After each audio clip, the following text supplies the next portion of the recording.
All right. Are we live, everybody? Are we live? Are we live? Hello. Welcome to the stream. We are here. We are doing debates. If you disagree with the prompt above my head, you can call in and we can have a wonderful, great conversation about the issues facing our time today. Do you think that Donald Trump is looking out for regular people like you and I? Or is he looking out for himself? Is he looking out for his donors? Is he looking out for people like him in the top 1%? Or is he looking out for himself? Is he looking out for his donors? Is he looking out for people like him in the top 1%? Or is he looking out? I was just testing to see how the audio is. We'll just turn down the music a little more. But yes, folks, if you think that Donald Trump is looking out for you, if you think he's looking out for the worker, if you think he's going to be a good president, and if you think that he hasn't already been a mess, feel free to call into the number above my head and we can have a conversation. That he hasn't already been a mess. Feel free to call into the number above my head and we can have a conversation. That he hasn't already been a mess.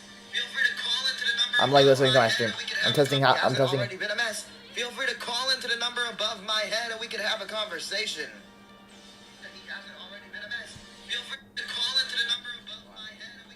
Alright, it's loud enough to not be distracting. Alright, folks, again, if you disagree with the prompt, if you think that Donald Trump is a working class American hero, then let me know. Let's have a conversation. Let's have that debate. Call into the stream, call into the number above my head, and we can have that debate here in the free marketplace of ideas, the Nathan Galang YouTube channel. Tariffs are coming tomorrow. That'll hurt the American people, though I'm sure that there are likely some of you that are excited by it. I don't get it, and I could explain why, you know. Let's have a conversation.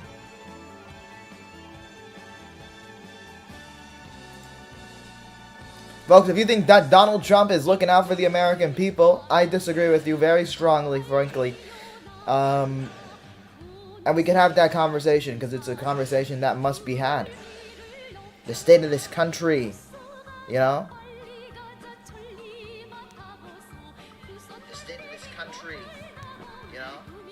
Sorry, I'm just making sure. I always usually have the stream on my phone. Make sure I see it from your guys' perspective too.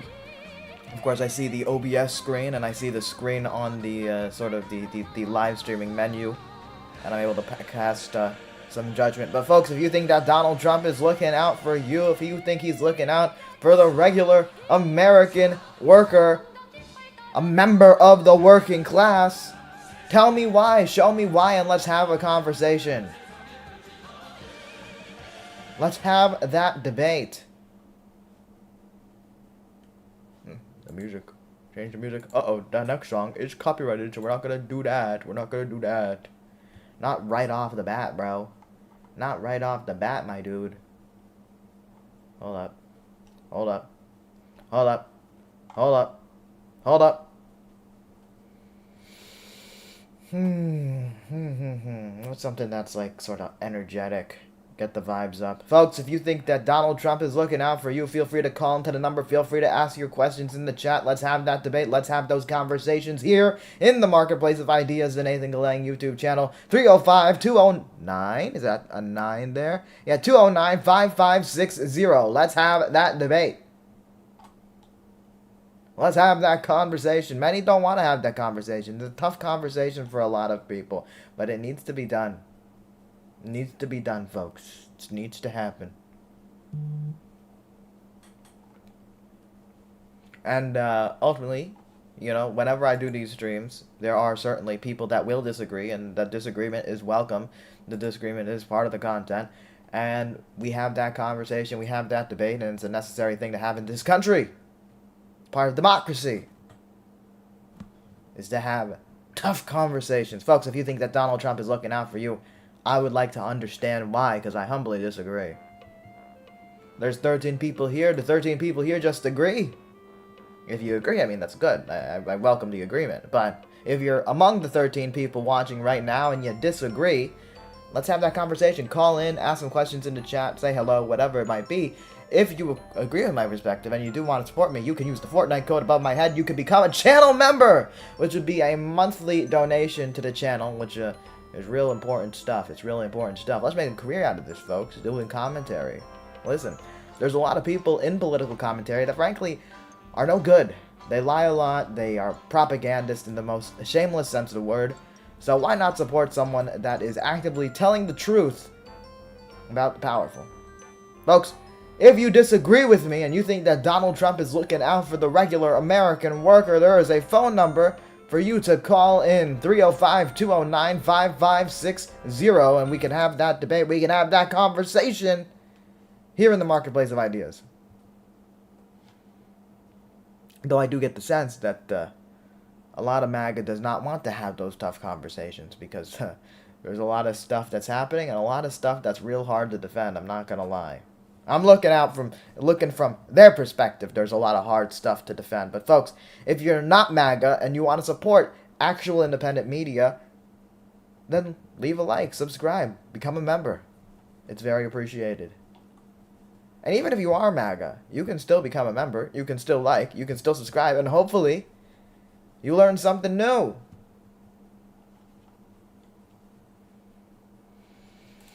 But folks, it's good to be committed to conversation and debate. It's good to have these discussions because in a divided country, sometimes the ways to bridge that divide is literally by opening up conversation to people that are otherwise not used to having those conversations. I think I'm in love with you. Whoa. Thank you for that. Appreciate that. Very appreciative. But folks, these conversations are part of bridging those divides. I see some MAGA people, they kind of come in and they're like, how dare you disagree with my president? I take that very personally. You're trying to divide the United States of America by not joining my personality cult. Titan says tariffs will start tomorrow. Not tomorrow. Tomorrow. He's spelled with an A. So it's starting tomorrow. Trump for the win. Titan? Sure. Cheerlead the tariffs. Cheerlead the tariffs. It's good. Keep doing it. It'll work real well for you guys and your political faction in the long run. Believe me. Obviously it won't. You're going to make shit more expensive. You're going to make things tougher for regular people, harder to afford shit. And it's going to be a real big blot on that motherfucker's legacy.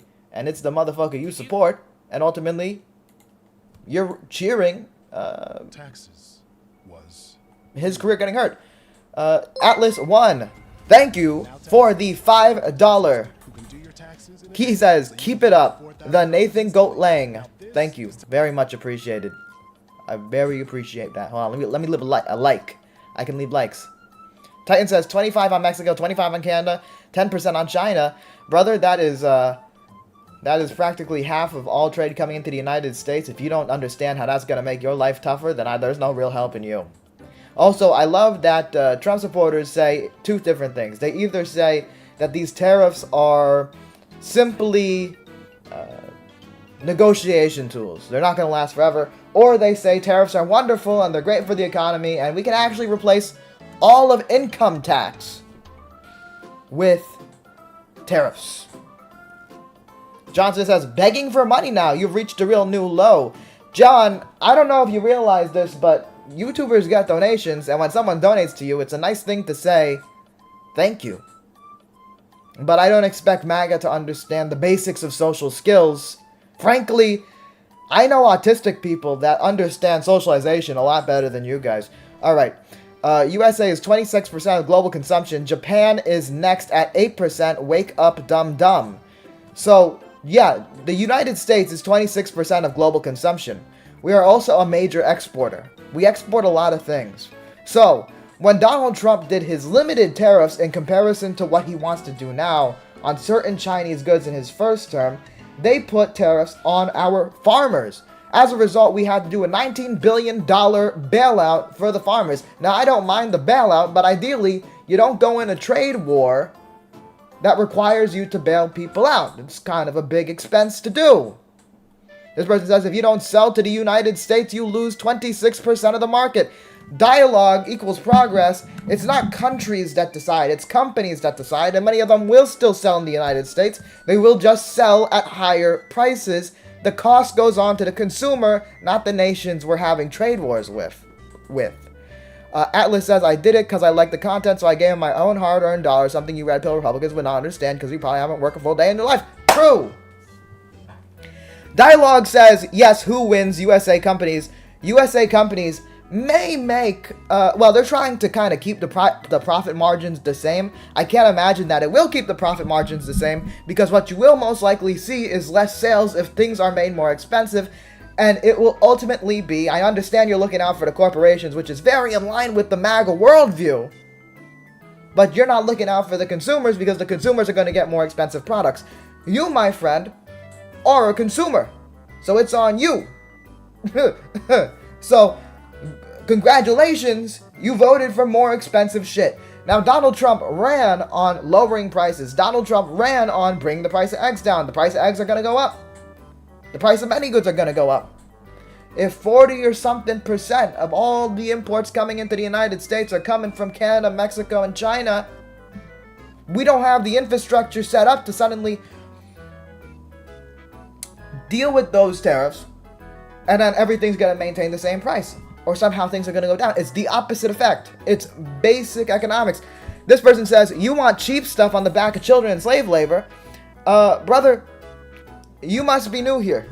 Because manufacturing growth, bringing back American manufacturing, reindustrializing is one of my biggest priorities. It's not MAGA's. Because Donald Trump was failing at that in his first term, and yet y'all still supported him. So again, you guys can call in instead of being keyboard warriors. There's a call-in number right above my head, 305-209-5560, and you yourself can argue on behalf of the entire MAGA movement. And you guys can also have clarification on what my positions are, because I have a sense that you don't want to. The person says, so be pro-tariff, WTF. I'm not fully against tariffs, I'm against stupid tariffs. Across-the-board tariffs are dumb. There's no economist that supports across-the-board tariffs. It's ridiculous. The person says, I don't think you understand capitalism. If the price goes up, someone will find a way to provide... Okay, hold up. We're going to pause the music. Somebody's calling in. 514 area code. You're on. Progress. Your dialogue equals progress? Yeah, dialogue equals progress. I was just commenting. So, all right, what's on your mind, buddy?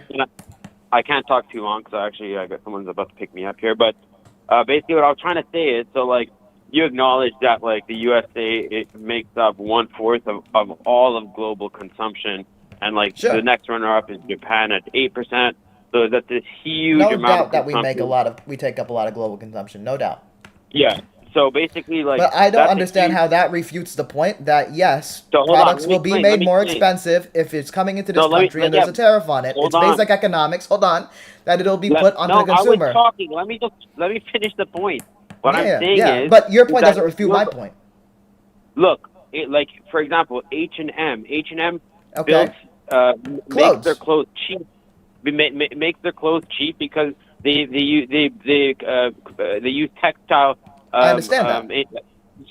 Factories in Bangladesh, and Bangladesh has no restrictions on child labor, and also they're not environmentally friendly. So here's the thing: there's actually economists. Hold on. I understand the point you're making.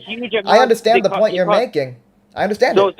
I want to bring more. I want to bring more manufacturing in the United States. You're just not going about it right. First of all, the clothing product is a great example because even if there are tariffs, it'll still be cheaper for the companies to produce things like clothes, which are cheap to produce overseas, bring them to America, and if they want to maintain profit margins, they will just make it more expensive and consumers will feel it.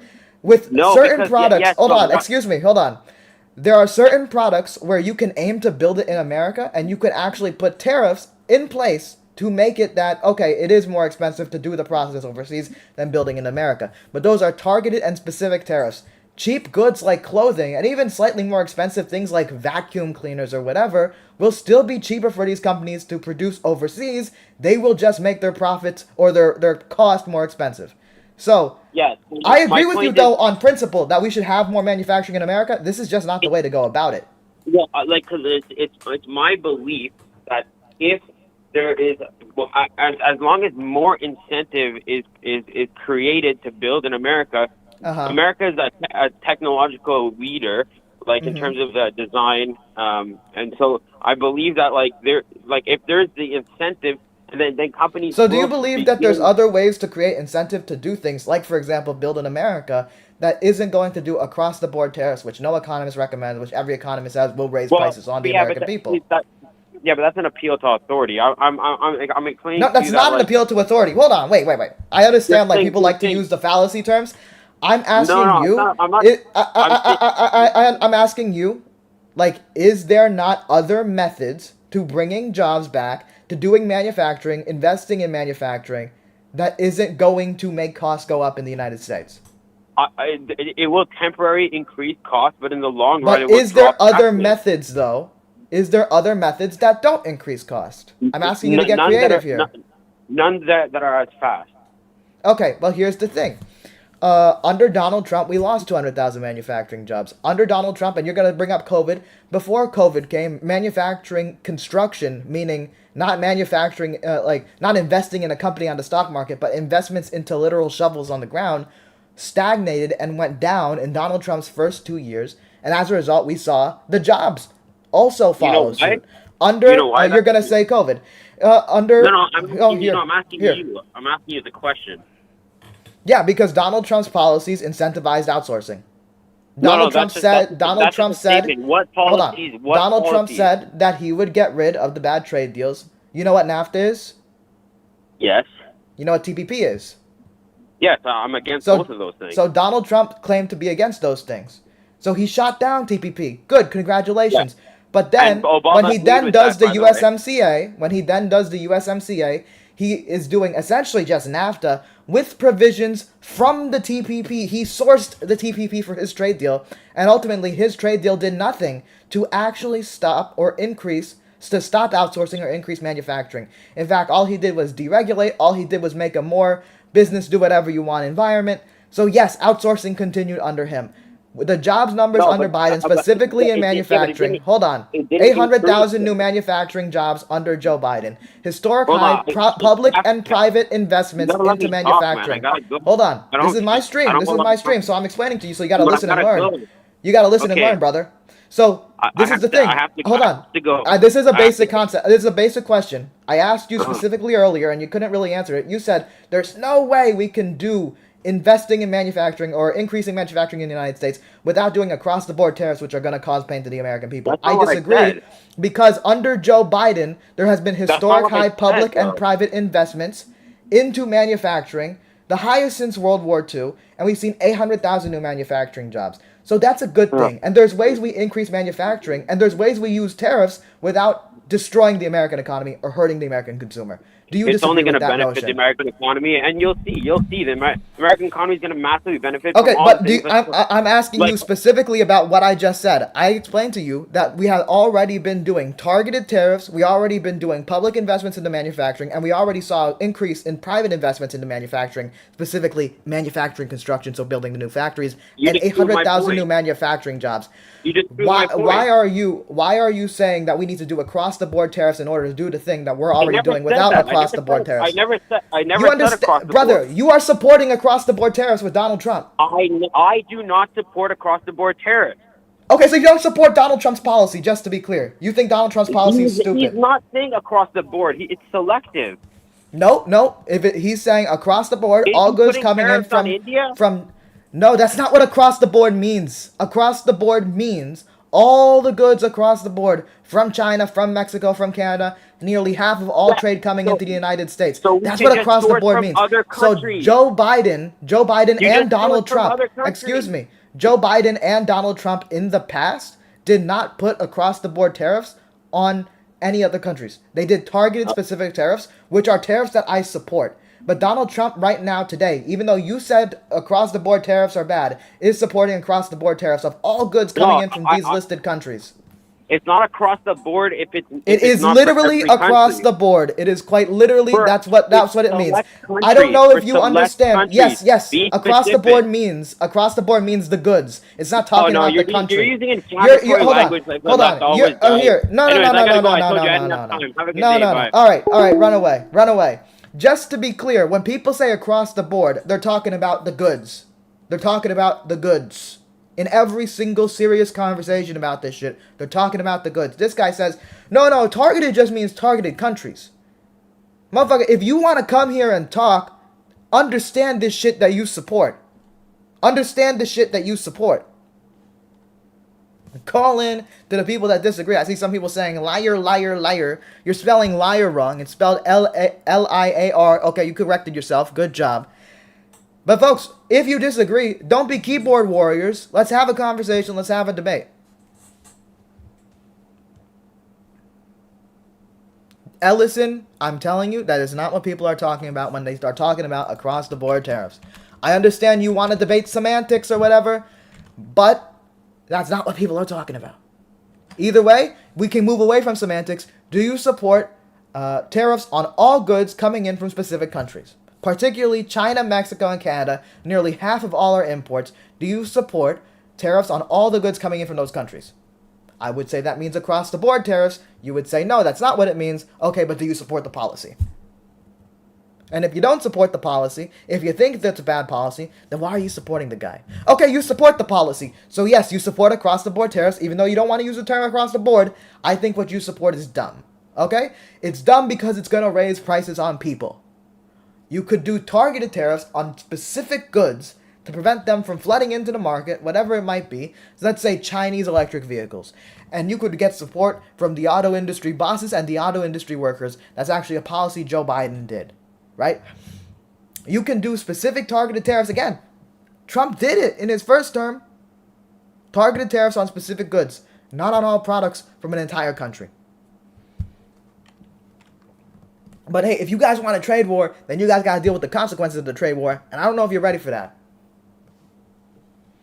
Ahmed says, Trump deporting citizens. Yeah, there's cases of that. There's cases of ICE arresting a veteran,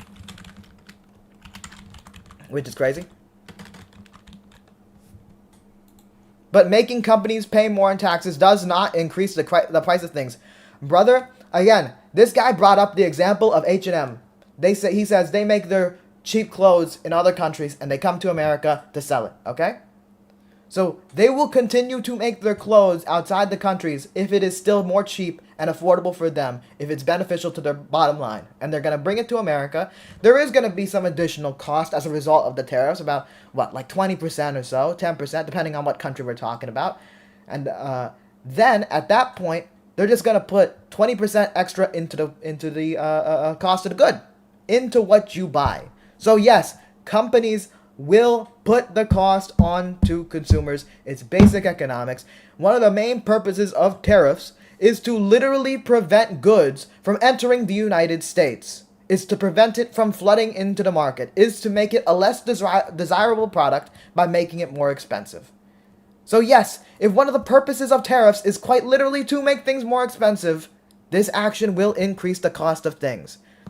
What are you talking about? Oh, you're saying, but making companies pay more in taxes does not increase the cost of things. Now, that's a specific, interesting thing. You're talking about corporate tax rates. Yeah, I don't think corporate tax rates are inherently inflationary or deflationary, because when you've been cutting corporate tax rates, it hasn't made the cost of things go down. They have more money, and it then goes to their stock buybacks, or their CEO pay, or their board member pay. So it isn't inherently deflationary, and therefore it's not inherently inflationary, because it would have to be one to be the other. But yes, keep arresting veterans and American citizens and trying to deport American citizens, because that'll make your price of shit go down. Keep supporting tariffs that are inherently more expensive. That'll make the price of shit go down. Come on! MAGA! Is this the best? Is this your best? Is this your best arguments? Call in to the number above my head, 305-209-5560, and we can have that debate, we can have that conversation. Drake says, if you're so upset, why not you move to China? Drake, why didn't you move to any other country in the world when Joe Biden was president? I'm assuming you don't like the guy. Maybe you don't like Obama. Why didn't you move to any other country in the world? I assume that you were born here and you actually care about your country. So, yeah. Use the logic in your head and put it in other people's situations. Canada, okay. I'm assuming you don't like Trudeau.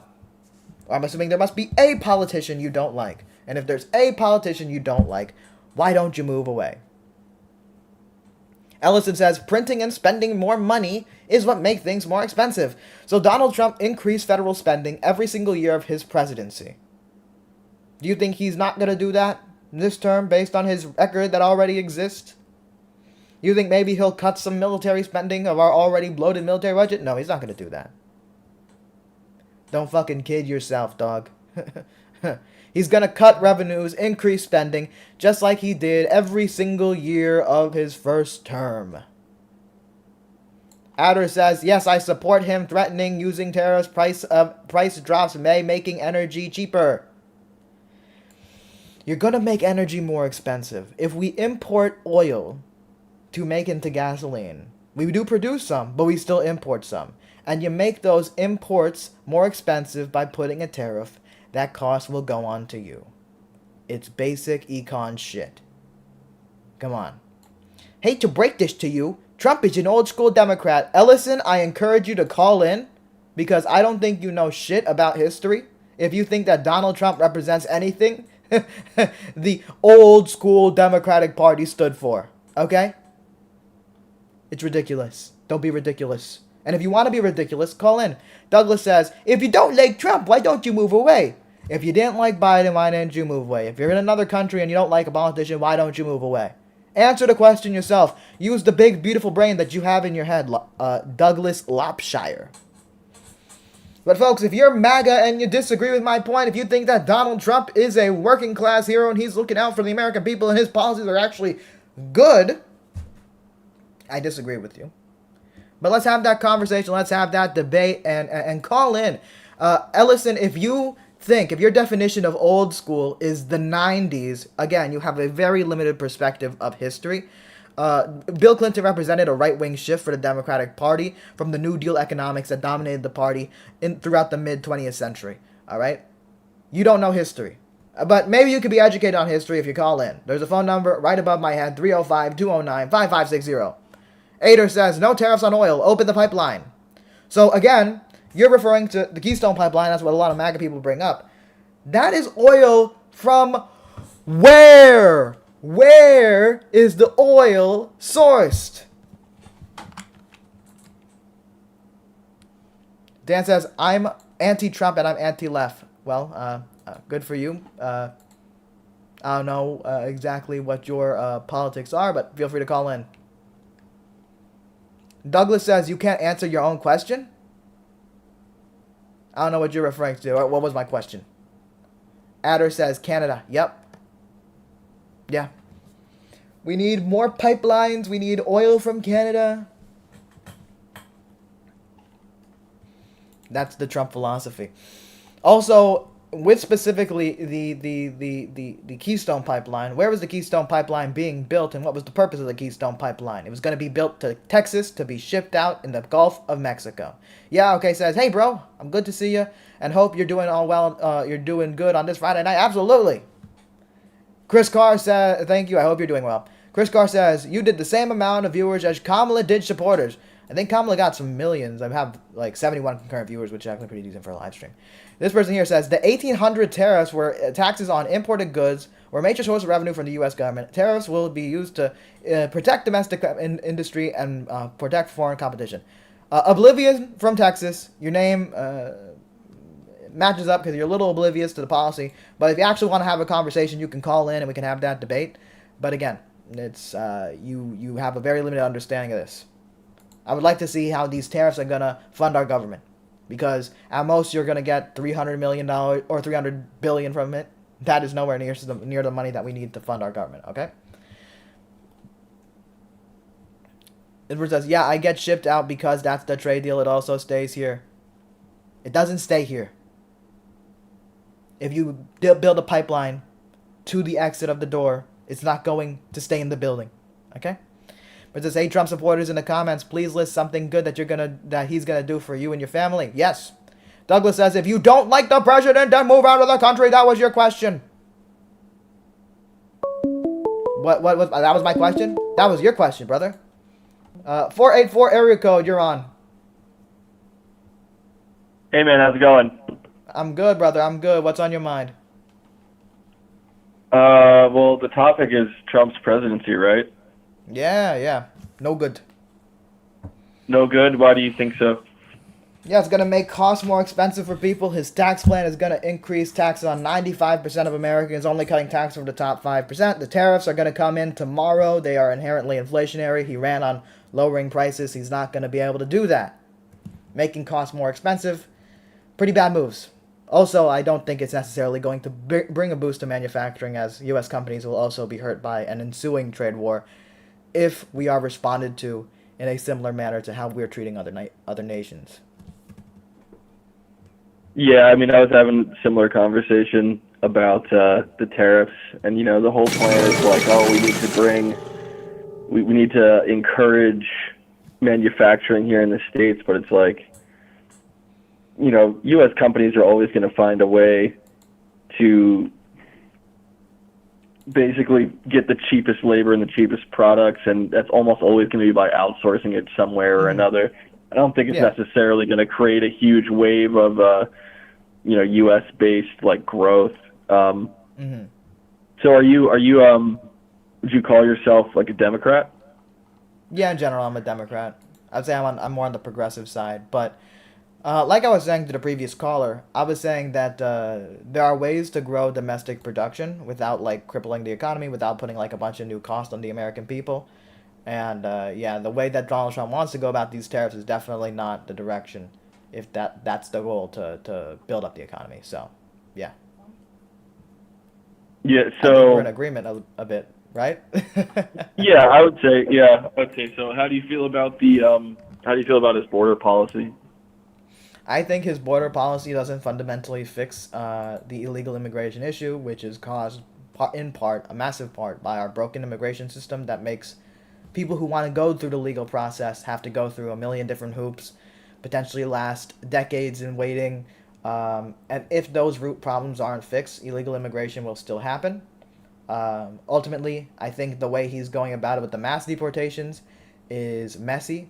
There's American citizens being caught in the process. There's veterans being forced in the process. And ultimately, if he were to get what he wanted and got all illegal immigrants deported, that's 40% of the entire agriculture sector, like all agriculture workers. It's also, in a way, breaking his big campaign promise of lowering costs. It's going to make things more expensive, and it's no good. You think it's no good that he's gonna have ICE come in and get rid of all the smelly Indians? Is that your perspective? Generally speaking, yeah. Yeah. So, Interesting what are your perspective. thoughts on that? Interesting perspective. I mean, I don't think you're really that serious about politics if that's your perspective, I never claimed to be. Yeah. Suds in the bucket. Are you pro-Indian? Yeah, I'm pro everybody, including your mother. Ooh, what if my mother's Indian? I don't think you want to go there. Yeah, I'm pro your mother. I'm pro your mother. All right. Have a good night, all right? Have a great night, buddy. Folks, this is the best MAGA got. Admitting that they're wrong about the tariffs and then being like, do you support Trump's policy? But let me say some racist thing in an attempt to be funny. Come on. This is the best MAGA got. Also, Donald Trump, by the way, supports the H-1B visa because capital supports the H-1B visa. So if Elon Musk wants to hire some Indian coder and pay them less than a typical American worker, Donald Trump supports him because he supports capital.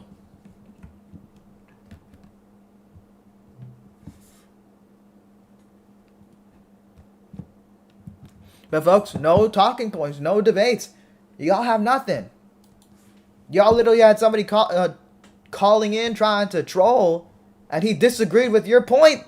You MAGA people in the chat. He admitted that the tariffs were bad. So again, folks, wait, what is this? Titan says, will you admit if you're wrong about the tariffs? Yeah, sure, if I'm wrong, but I won't be, because what I'm describing is basic economics that you cannot comprehend for some reason because you're biased. I understand we have a bias. We all have bias. But you guys don't understand basic econ. Y'all somewhat understand it because there was a lot of MAGA people being like, oh no, the tariffs are just negotiation tools. They're not trying to be here forever or whatever. But now I'm seeing you guys trend in real time away from that talking point and into actually the tariffs are great. Oblivion says, "Can I get you in charge with Andrew Wilson?" I don't know who Andrew Wilson is. An actor? 304 area code. What's on your mind? Hello, my name's Cora, and I'm listening to your debate right now. Yeah. What's up? And I have a question. Yeah. Yep. Hello? Yes, I'm here. Yeah. Everybody has got all these opinions and everything. What do you think would be the best aspect of having Trump as a president versus the other candidates? Because the best aspect of Trump? everybody sucks. Yeah, I think there's a lot of problems on both sides, but I don't think there's really much good that happens from being Trump. I think that even if someone is critical of Democrats, you can recognize some objectively good things. Like these people supporting tariffs, they say that the reason they support it is because they want to increase domestic manufacturing in the United States. Ultimately, that was happening under Joe Biden. There was historic high public and private investments into manufacturing construction and 800,000 new manufacturing jobs. No matter the political party, if someone's increasing manufacturing in the U.S., that should probably be complemented. And these guys say that that's their priority. Ultimately, with these tariffs, what we're going to see is even the basics of construction becoming more expensive, manufacturing products becoming more expensive, importing products becoming more expensive. Everything's going to become significantly more expensive. It's going to make the inflation that was happening during COVID or during the pandemic really look like a joke. It's going to make it look like a walk in a park. Trade wars do not help any nation. And we have a specific history in the United States. People like to go in history. They say 1800s we had tariffs and we funded the entire government with that. First of all, if we did that for every good coming into America, we're not going to have enough money to fund the government. Second of all, we can go a little bit more modern. During the Great Depression, we put tariffs to try to get more revenue into the government, and as a result, people just put tariffs on our goods. It hurt American business and caused more unemployment, while also making products more expensive. So, yeah, no, I can't really think of a single good thing that comes from Trump being president over most other candidates. So, personally, I believe any candidate that would become president is going to hurt America to begin with. I am for America, strictly. Yeah. We are falling so behind in the world, power. America, the people still call America a superpower, but truthfully, we ain't been a superpower for almost 30 years now. Mm-hmm. And as every decade goes on, America's influence is becoming less and less. Not only that, our reputation, the world used to love having an American visit their country. Now, over 50% of the world shun Americans coming into their country. Yeah, and I it's mean, got things... to do with who represents us. 100%. America has lost its thinking capacity to understand, just like you said, the socioeconomics of the candidates that run for president. Yeah. And they're not thinking. They've lost the ability to process and realize, yes, we have the political power to vote people in for us. Yeah. But we've lost the knowledge to understand who is the right person to be in the office. Yeah, 100%. Well, there was an interesting quote I saw that, like, when someone talking about leaders when they show up in history, they're usually not, like, picked. The leaders show up. The leaders emerge in the moment that they're needed a lot of the time. And I don't think it's impossible for us to, as Americans, to actually find the president, whether it's a Democrat or a Republican or whoever, whatever the political party might be, that actually acts within the interest of most of us. You know what I mean? But I do agree with you when you say, particularly in the last 30 and 40 years, we have been very much on the decline in many ways. Neoliberalism, trickle-down economics, whatever someone wants to call it, was really popularized under Reagan, and then every single president after that really followed suit with that more deregulatory, privatizing ideology. And as a result, I mean, wage inequality has gone through the roof. You know, the CEOs, their pay gone up thousands of percentages. Meanwhile, the workers gone up like 18%. You know what I mean? The stock market, half of all wealth is owned in the stock market by the top 1%. Meanwhile, I think the bottom, I don't know if it's the bottom half or the bottom 80, only own about 1% of all the stocks, right? So, like, this economy has gone from a very industrial economy to a very financial based economy, and the rest of us are sort of forced into the service economy, most people. So yeah, I mean, at the end of the day, in my view, if we want to reverse this decline, we need to go back to economic policy, which benefits most people, which, by the way, still benefits the rich, still benefits the corporations, but in a more subtle and reasonable way, which, you know, back in like the 30s, 40s, 50s, 60s, and even the 70s, what we saw was when a company would do well and a CEO would do well and the workers would do well and grow with them, productivity would go up and your wages would go up. But productivity has stayed on a similar trajectory, but CEO pay spiked and workers pay stagnated. So it all comes down to the economy. I do still think when it comes to voting, you just the main thing you do is vote for the better of the two candidates. And there were certain things during Biden that indicated to me a sort of gradual transition away from the sort of neoliberal economic order. Meanwhile, with Donald Trump, he pretty much does all the pro-corporate stuff with the addition of like massive tariffs because he's like personally hyper fixated with it.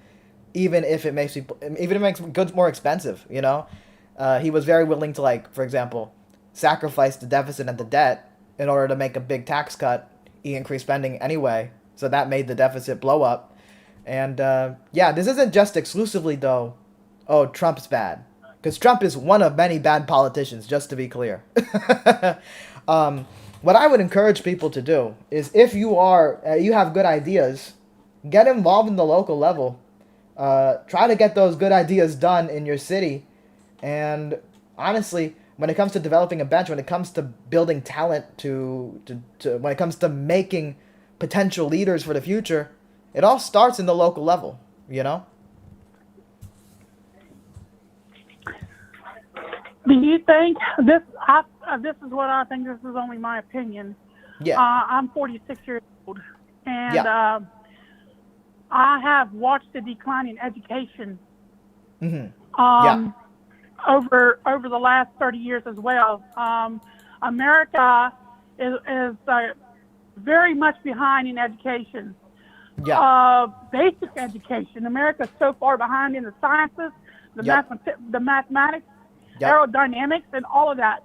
And a lot of the, you know, you said a lot of the corporations were just getting richer, and the people who work for them were just in that bracket of the staggering salaries. Yeah. Not only that, but most of the corporations, they hire foreign. Yeah. Yeah. If you look at every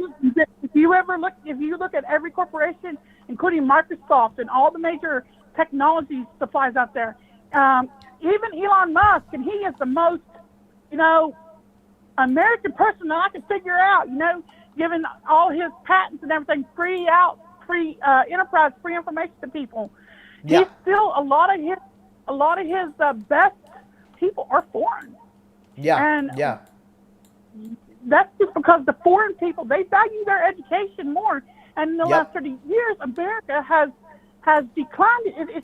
I don't know what the God world happened to the education you make a great, excellent point. I think America, like, this is my genuine opinion, we need to make an effort, because we really haven't been making an effort, to have the best educated workforce on the planet, right? No doubt about it. And the way we do that, number one, we do need some reform on the local level, or on like the K through 12 level.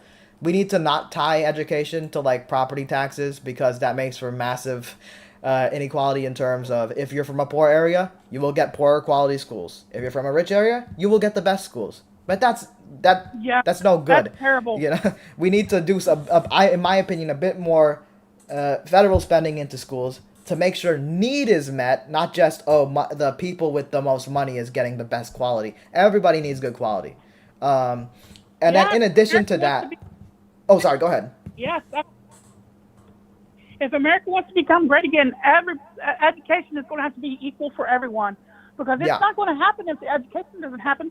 Because without education, you're not going to understand politics. Without education, you're not going to understand how the money flows. Without education, you're not going to understand the impact that you can have on your life, on your government, and all of that. None of that is going to be understood without basic education. Mm-hmm. Yep. And there is none of that anymore here. It's everybody's blaming the president, everybody's blaming the government, but nobody is stopping to take a look at, hey man, what about me? Yeah. You know? Yeah.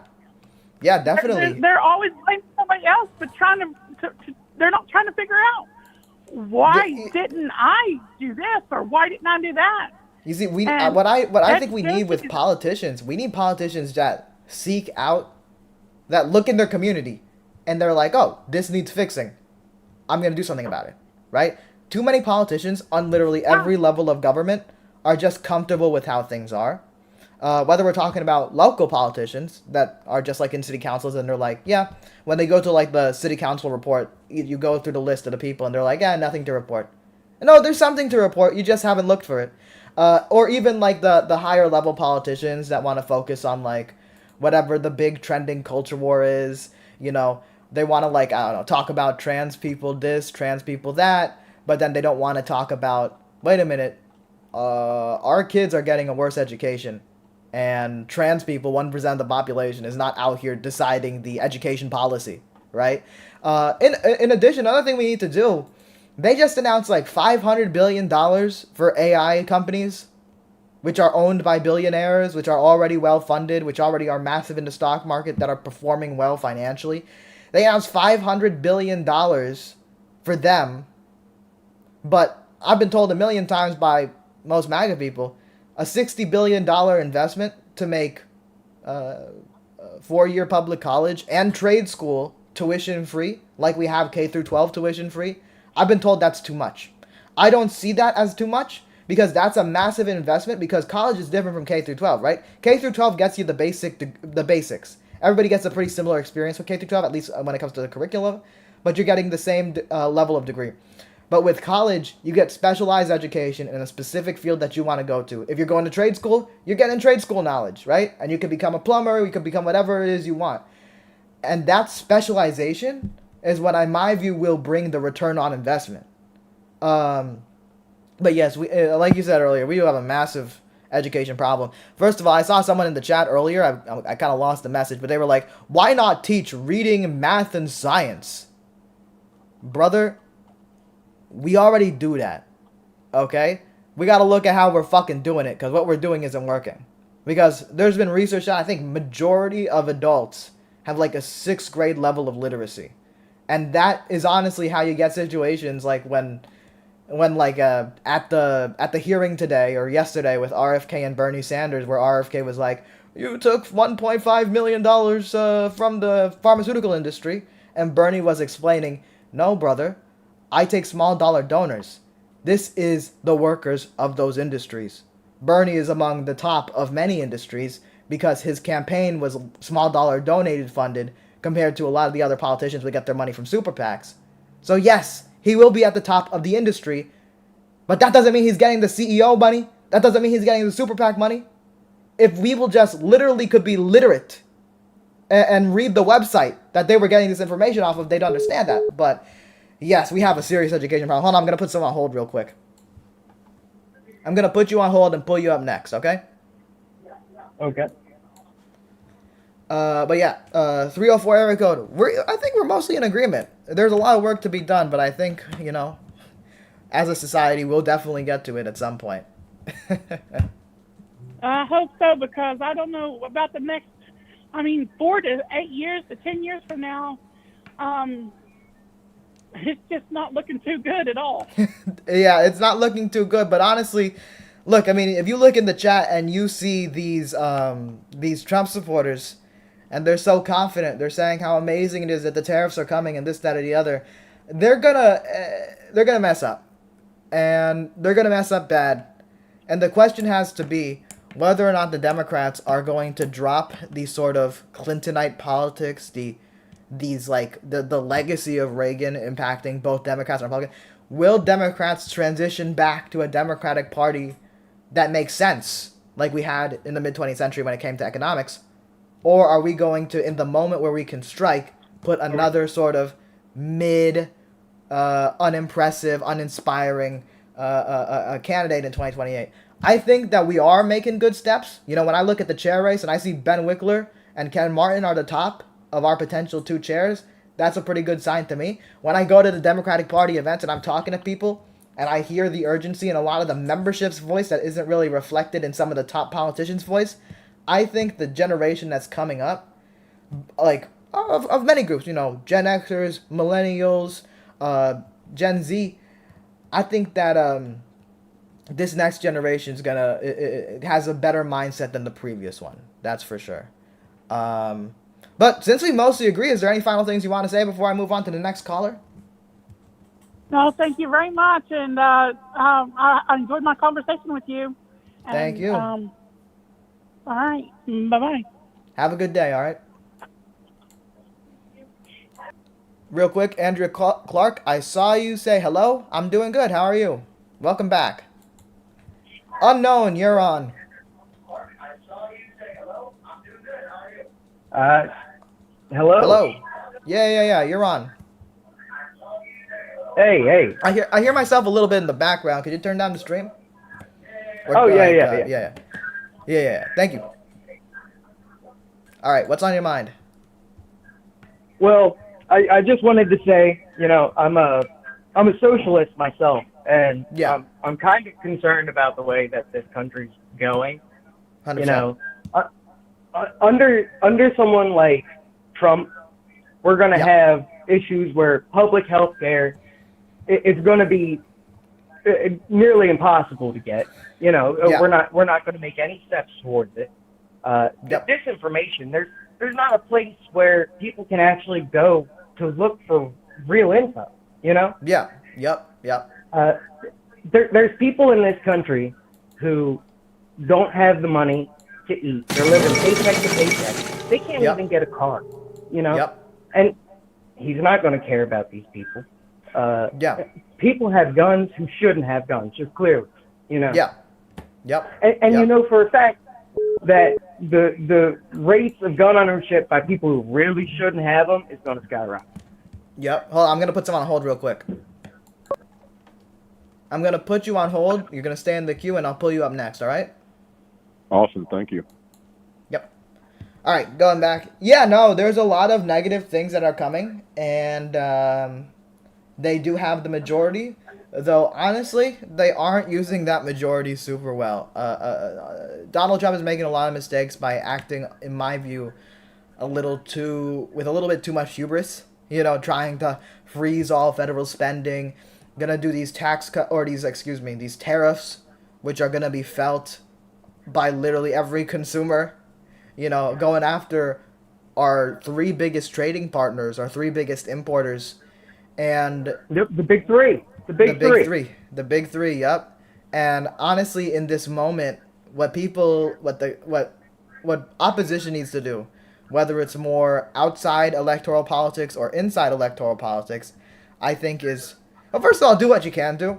Most people can impact their community, and it's through community-based politics, local-based politics. That's where leaders pop up. That's where you eventually find future presidents, future congressmen, future senators. You know what I mean? So people need to get more involved in their local community because, for example, with city politics, there's actually quite a bit of things you could do to improve people's lives.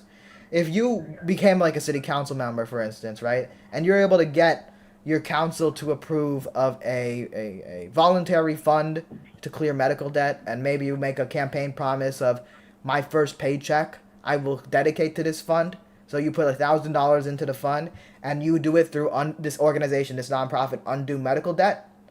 For every single dollar they receive, they clear $100 worth of medical debt. In that one moment, as a councilman, getting that councilman paycheck and making that promise and setting up that voluntary fund, you could clear minimum of $100,000 of medical debt in your city. Oh my God. Yeah. So like there is real good work that people can do on the local level, and I encourage people to look into that because Also, like, when it comes to inter-party politics, like, let's say Democrats, I'm sure you're someone on the left, right? So you're probably not satisfied with a lot of the moves that the Democrats have done. Neither am I. But getting involved in the inter-Democratic Party politics, let's say, like, the county party or the state party, right? That's how you make sure that instead of having people like Jamie Harrison in charge of the Democratic Party, you have Ben Wickler, who, even if someone, let's say like a socialist or whatever, might not be in perfect ideological alignment with Ben, they can at least say, you know what, as a leader, as an organizer, as a party chair, Ben's done a real good job running the state of Wisconsin versus most people running the party. Like, when you look at previous party chairs, Debbie Wasserman Schultz from Florida, why was she chair of the Democratic Party? She was a random representative from Florida, a state that was leaning more and more red. Now, that doesn't mean give up on states that are, like, leaning more and more red, but, like, state party chair or national party chair should probably have an organizing background. And I think we are, in a way, this is me being real optimistic, we are entering a sort of era that's a bit more competent. As the Republicans, honestly, and the Republicans in chat are going to disagree with this, are entering an era of massive incompetence, and it's being put on display. We're 2 weeks into the Trump administration, and he tried to freeze the entire federal government from spending. And he was like, oh, get rid of the wokeness, and then the money will start flowing. First of all, it's not in his power to do that. The Congress has the power of the purse. Second of all, he rescinded it, but then he's also saying, oh, it's not rescinded. He's a mess, and they're going to keep making a mess. And when 2026 comes and 2028 comes, Democrats and opposition in general, people opposed to what they're seeing in Washington, have to be ready to strike, in my view, politically and peacefully, better than the previous Democratic Party did in 2020. You know? Oh, yeah, no. I agree. And it's such a shame to see this man trying to take the sword and the shield away from the state, trying to wield power against the state, you know? Yep. It shows that there's no real respect for real authority, you know? Yes, 100%. Now I have a question. What do you think is the most insidious threat in both of the parties? Insidious threat in both of the parties. So I think, we'll start with the Democrats, right? As a Democrat, I think the biggest threat that the Democratic Party is facing is in this moment of chaos and a sort of vacuum in leadership. If the message that Democrats take is we need to be more centrist, we need to move to the right, we need to be like Bill Maher or whatever, or even like, even people like Cenk Uygur. You know Cenk? Yeah. Of course. Yeah. So Cenk, I've been a fan of the Young Turks for a long time, but Cenk is doing this ridiculous shift. Maybe it's for career reasons, maybe it's genuine, I don't fully know, but he's saying, no guys, I swear, MAGA is different. MAGA is anti-war, and when Donald Trump tries to do war, they're going to stand up to him. Meanwhile, I go into this stream, every single time I go into this stream, I criticize Donald Trump for his pro-war positions, for his pro-war history as president in his first term, and then you have MAGA people saying, no brother, we're not against war, we're not against conquest, we're against intervention in foreign conflicts, because they still want to sound like that sort of woke Tulsi Gabbard 2020 talk. But then they're like, no, we're for conquest, though. We're for conquest. We want to conquer Canada. We want to conquer Greenland. We want to conquer Panama Canal. We want to conquer Mexico. So the biggest threat in the Democratic Party is people like Cenk, but not just like, progressives moving right, but people like Bill Maher and other so-called centrists saying we need to move to right. People like John Fetterman. That's the biggest insidious threat to the Democratic Party. But I don't think they're the dominant ideology when you look at Ken Martin and Ben Wickler, two gentlemen who will likely, one of them will become chair of the party. The biggest threat with Republicans is it could be both a threat to society, but also a benefit to us, is an embrace of sort of techno-feudalism. You know what I mean? Curtis Yarvin's ideology, a philosopher, or so-called philosopher, who people like Elon Musk and J.D. Vance and Peter Thiel look up to, that pretty much believe we should have sort of a monarchy ruled by the corporations. Split America up into little sort of fiefdoms and have your corporate overlord run the show. and democracy is dying, and democracy is bad, and democracy dying is actually good in Curtis Yarvin's view. So it is both a real big danger, but a real big benefit at the same time. It's a double-edged sword. The danger is if they actually succeed in doing that. That's the danger. But the benefit is if they're so incompetent and stupid that they embrace it, and that becomes what they're associated with. Well, you just gave Democrats a real fucking great thing to run against. And I do believe, people are like, if we continue to have a democracy in 2026 and 2028, I think we will still have a democracy. Okay. 2026 really begins in 2025, right? People right now, local, state, federal, are already working on their campaigns for 2026. You know what I mean? Yeah. And even though they're really trying to chip away at the institutions, we still do have quite a bit of checks and balances. For example, when Donald Trump tried to freeze all the federal spending, he immediately got shot down by the courts, and he's pushing the limits so much that he's going to be dealing with the courts a lot, and he's going so far extreme with some of the decisions that he's making that I don't even think that the Supreme Court, with people he appointed, can defend him on everything. You know what I mean? Right. Yeah, so with that in mind, I think Democrats are primed to make a massive comeback in 26 and 28. We just got to start fixing that shit now, because that shit is broken, and we saw exactly why it's broken in 2024. And I am optimistic though about our chances though. Yeah, and you know what? I think there's a lot of truth to what you said. Yeah. But I feel like the greater overlying threat that a lot of people don't see is kind of the influence of the Jews, really. Okay, bro. Okay, if you look you're at done. countries and You're done. How you out here sitting? You 90%. Out here agreeing with me, and then you wait for that moment. You see, that's the thing about some of these Nazi callers, bro. Y'all call in, and y'all say, like, some shit. We're like, yeah, I agree with your populist position, but hold on. It's the Jews. It's the Jews. It's the Jews. It's the same sort of fucking identity politics in, like, the worst way possible you could use the word, the phrase identity politics. Trying to distract from actual class politics by blaming certain ethnic groups or religions or whatever, rather than actually blaming people with power. Conspiracy theorists of literally all stripes serve a simple purpose. Distract. Well, that's why the Nazis, they immediately went after the communists and the socialists the moment they took power. Because they didn't want someone actually trying to potentially fix the issues, right? Alright. 901 area code. What's on your mind? No, I'm hearing you on the deal too. Am I getting an echo on you over here? I don't hear an echo right now, so I think you should be good. Oh, alrighty. Yeah. First off, my name is Mike. Nice to meet you, Mike. I'm 64. Hey, yeah, I'm 64 years old, so I'm a boomer. Yeah. But I don't follow any political party. Yeah. All right.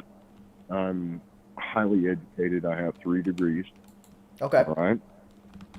So we have some issues going on here that tie into our economic system that a lot of people don't understand. Yeah. All right. First, these tariffs. Okay, we'll tackle that. People don't have any idea how much goods flow across the Mexican and the Canadian border into America and how 100%. Much we ship there. 100%. Right, hold on, I'm going to put someone on hold real quick. I'm going to put you on hold. Stay in the queue. I'll go to you next. All right. All right, sorry, you were saying? My bad? Yeah, no problem, man. I'm just glad you're here doing this. Well, I appreciate that, brother. Yeah. People need to be able to talk about these things and come to grips with them for what they really are, or they're not going to be able to deal with them. Right? Yep. So these new tariffs are about 25% of goods taxation that we have to pay, right, as American citizens that come across from Canada to Mexico, it's huge. It's a huge amount. We're talking billions. Yes. Yep. All right. So Canada is going to do the same for us. They're going to stop ordering things, and it's going to be bad. Mexico, I would not be surprised if they switched over to BRICS. They do. You know how American history, we go to war. You know. So, we do have a history of trying to sort of forcibly control the trade routes when other countries kind of try to branch out. Yeah. Yeah. Ask Manuel Noriega about that. Yep. Oh, you can't. We killed him. But,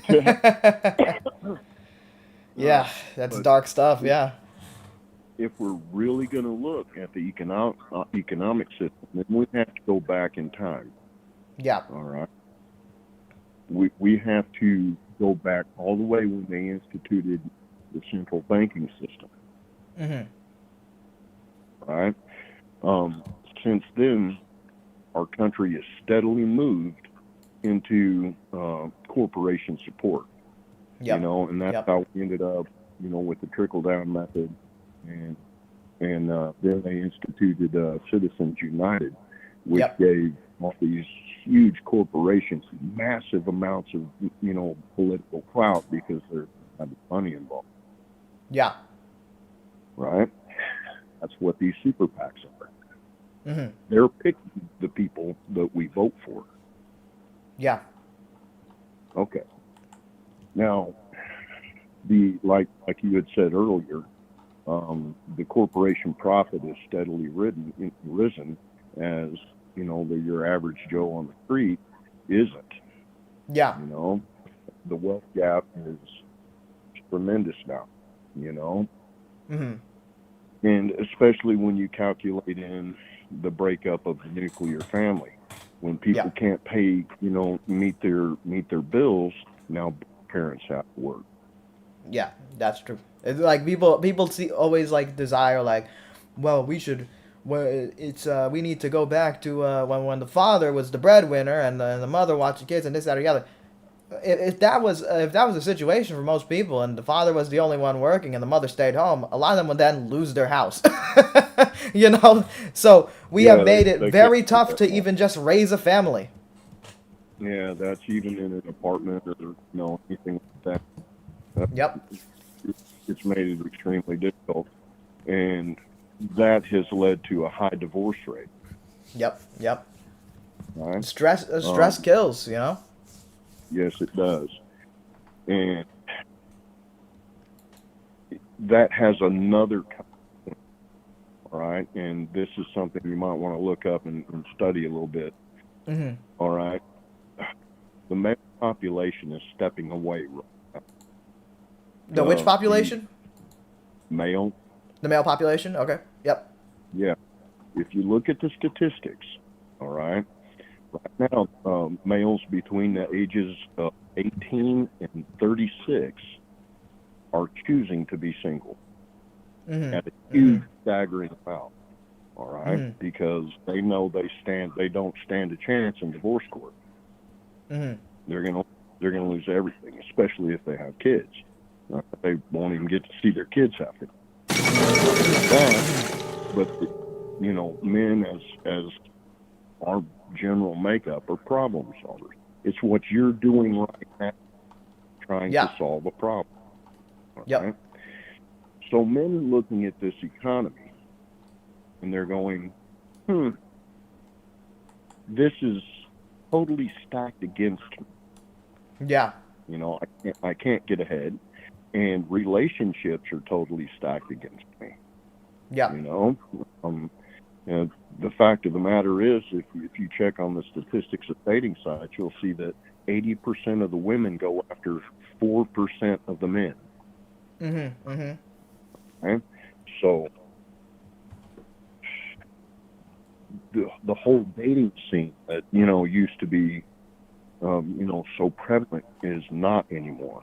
Men they're just stepping away. They're taking jobs that pay enough for them to meet their basic requirements and buy a couple of things, some video games or whatever their hobby is. And that's it.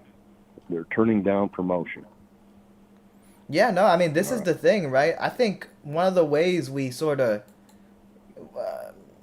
just improve so many variety of the big variation of different aspects of life, right? Your dating life, your social life, your hobby life, all that.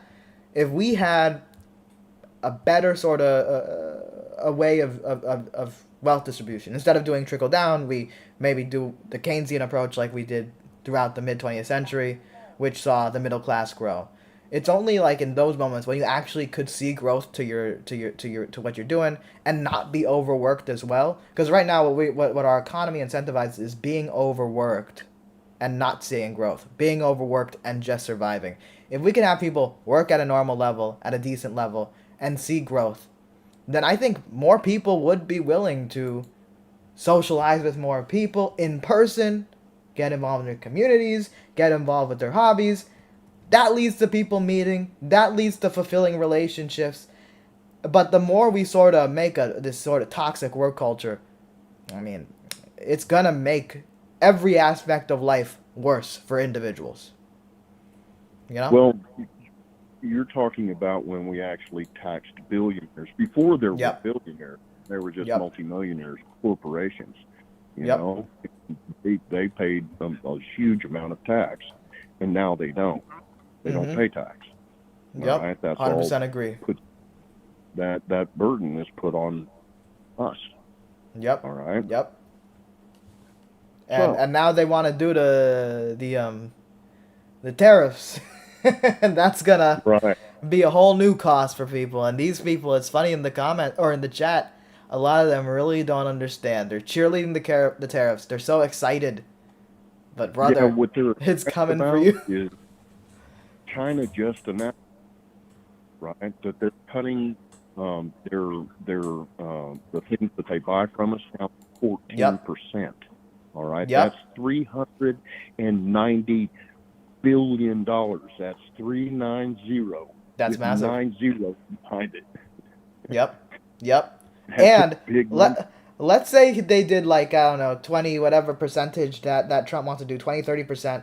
Let's say they did that on all goods coming into the United States, because a lot of them talk about like, oh, this is a way to replace revenue. This is a way we can fund the government. We can get rid of taxes completely and just have tariffs fulfill the government. First of all, that's just going to generate at most $300 or so billion, $300 to $400 billion. And that's imagining that the numbers don't change, that the imports don't go down. You know what I mean? So that's what these countries are realizing. Oh, Canada. Oh, you're going to put we're going to raise it. So now, not only are they going to have to pay 25% more for the tariff, they're going to have to pay more for the new price. All right? And then the companies in America, they're going to have to also deal with the tariffs from other countries.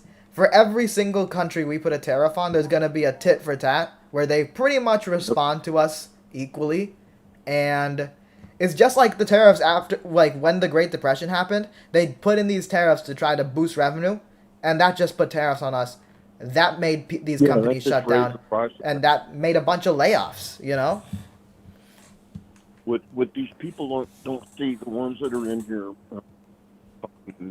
up these tariffs, is they don't understand how much how many jobs this is going to kill. All right, just China alone, and what they're going to do. All right, because they're a big buyer. We sell most of our oil and gas products. Exactly.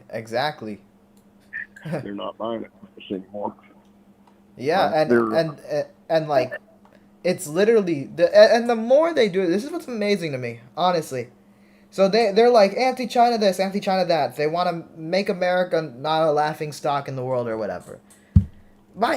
Donald Trump has been the best president for China pretty much in our entire history, potentially.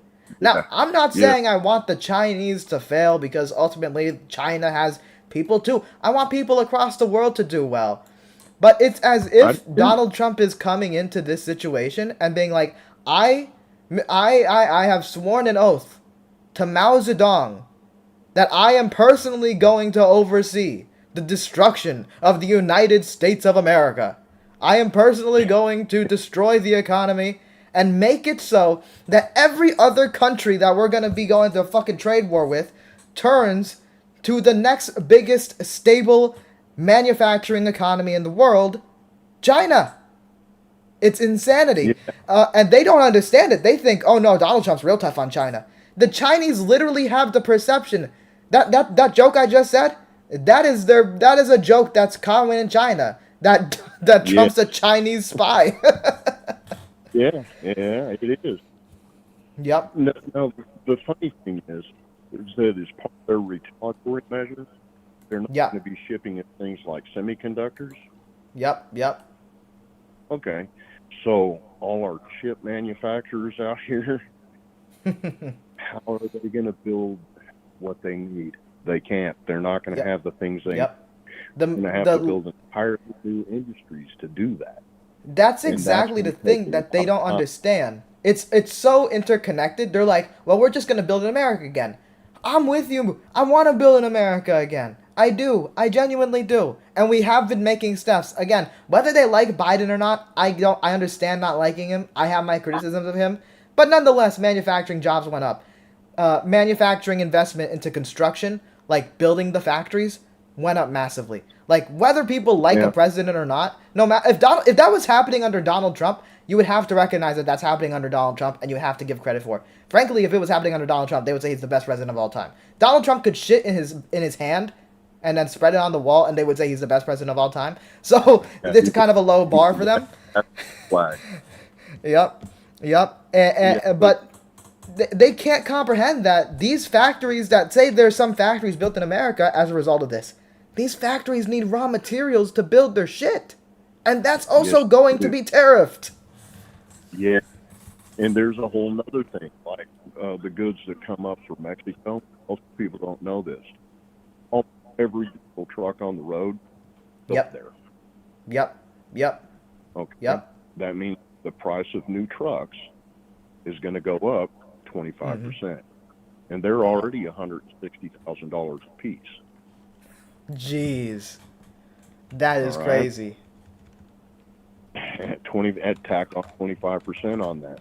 And that is a direct correlation to your pocket. Because that's what moves all the materials around on our highways here. As much as people hate truckers, if it weren't for them, you wouldn't have the shirt on your back. Exactly. Oh my goodness. It's such a mess. Okay. So that is going to immediately put a markup on all materials. Yeah. Yep. Okay. Yep. Everything. All right.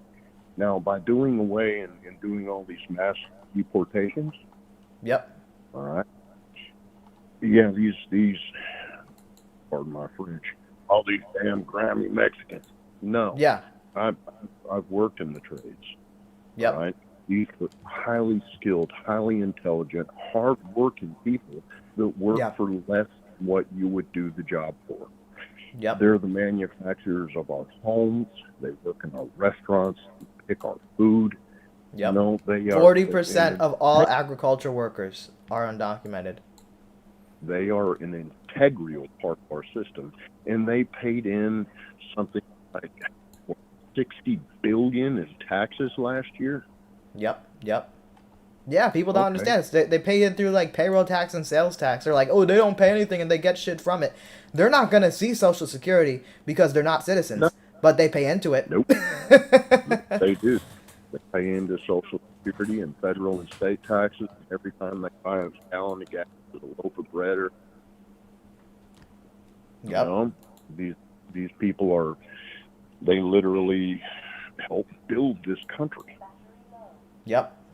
The apartment building. Yeah. You know, I saw this post. It was very funny to see. It was a picture of, and in the picture they had the caption. It was from a construction site. 3 out of 27 of the workers showed up. That's what the caption said. and then a MAGA person posts that photo and they're saying, "Oh man, the wages are gonna go up." Brother, are you ready to work in that job? Because a lot of these people aren't. I've worked as a carpenter, as a roofer. I've worked in the trades, and I'm telling you, you have to be a tough motherfucker to be. Yep, exactly. You go to a state like Florida, it's hot as fuck outside. We ready to... Are these people that are so eager to deport everybody, are they ready to take those jobs up? I don't think they are. It's ridiculous. No, I was working as a hot car roofer in Dallas in the middle of the... It's something you don't want to do. Yep. And they say things like, "Oh, what, you just want slave labor?" I say, no, I want them to become citizens. We need a faster and efficient process. Ultimately, this is the literal just reality in all countries. Every single country, in every single, and even if you like, even lower the scale of politics, let's say your city. Let's say you're in city politics. If you're in city politics and your city's population is on the decline, that means your city's on decline. That means your city's going to be poorer, your service are going to be worse. Sorry, you were saying? Look what happened to Detroit. Exactly. So when people leave or when people die, the city dies. So, and when you have a city, you need to encourage a reasonable level of growth continuously in order for your city to survive. You can't stagnate and you can't decline. And it's the same logic for a country. And one of the reasons why, say we survive the Trump years, which I think we will, why America will continue to be one of the superpowers in this world, and probably the number one superpower, is because we still are a destination where people want to go. There is still demand in America to work in America. Meanwhile, in a lot of other countries, well, who are the other potential superpowers? Russia is killing themselves in a war with Ukraine that is not benefiting them at all. And it's, for 40 years that China been in a war? Yeah. China has done a good job at avoiding a war. The only issue with China, right, and they have a lot of things that, obviously they do things that are wrong. I don't deny that. But they're doing a lot of things right, too. When they build infrastructure, instead of bombing people, that's a pretty smart use of money. But the issue with them goes to that basic premise with the city. When your population declines, so does your country.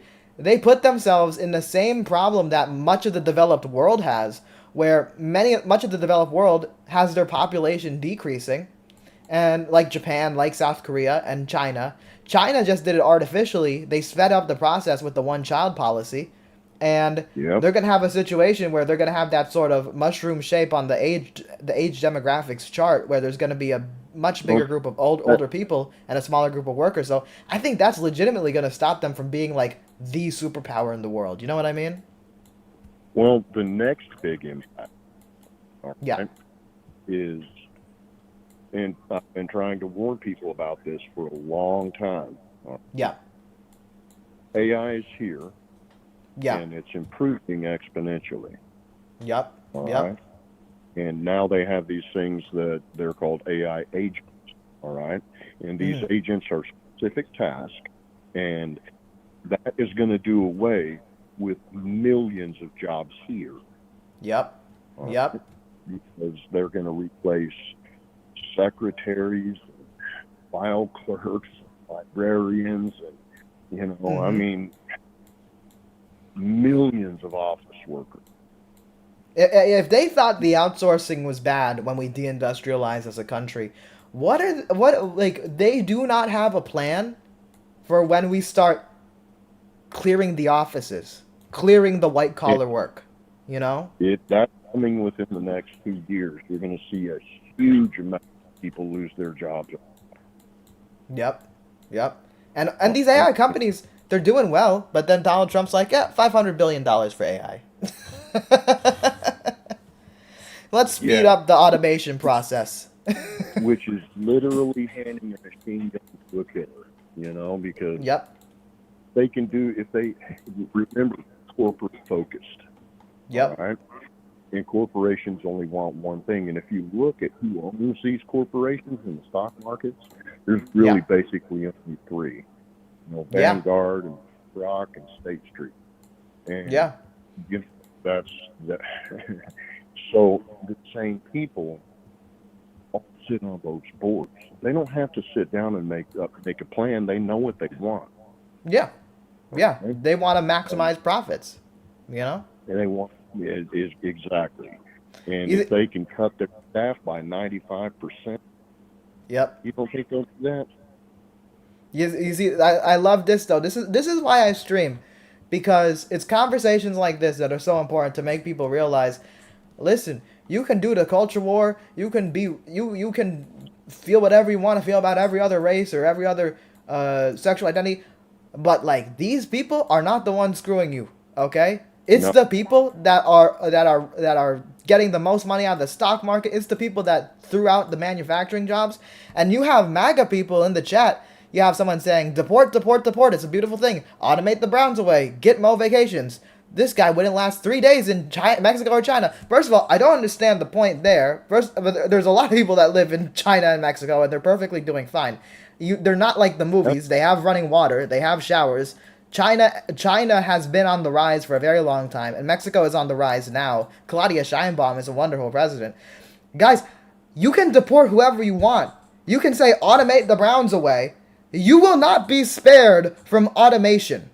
You will not be spared in these people's quest to seek as much profit as possible. So until you realize you gotta have some fucking solidarity with these brown people that you despise, you're gonna continue to be fucked in the ass. You know? Well, my personal opinion is we're all liberal. We're all just little big beings walking around, big rock flying through space at a fucking million miles an hour.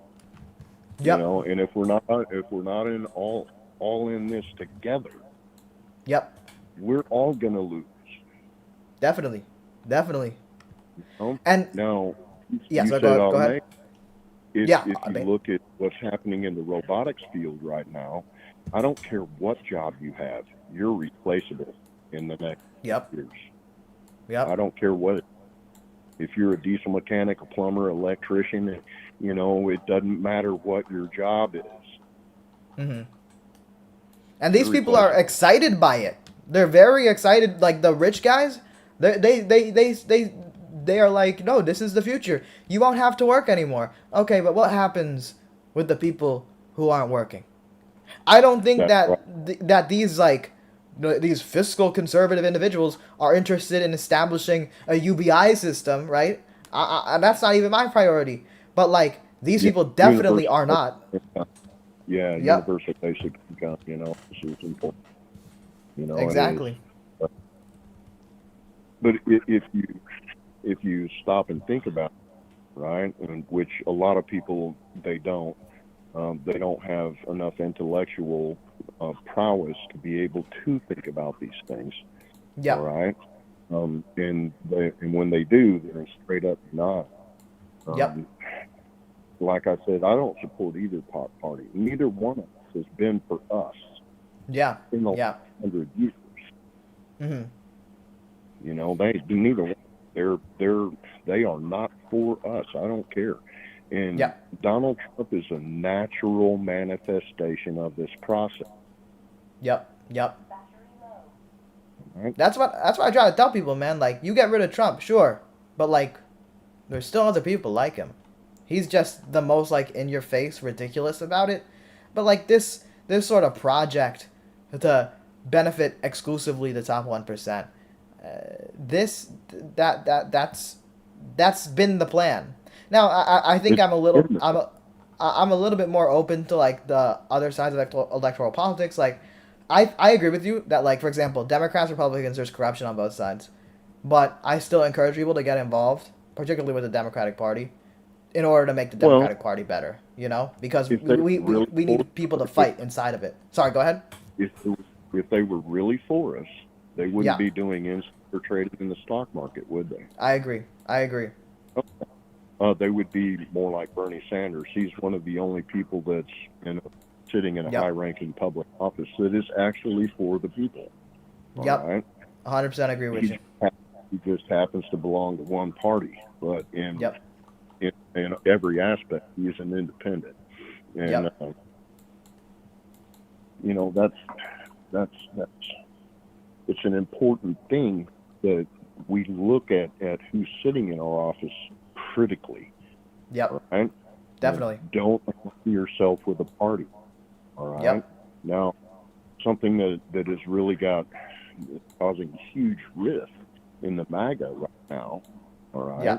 Is they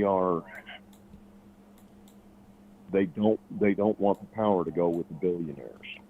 All right. But that's who Trump is aligning himself with. Yep. I mean, why wouldn't he? He's rich. They want the same thing.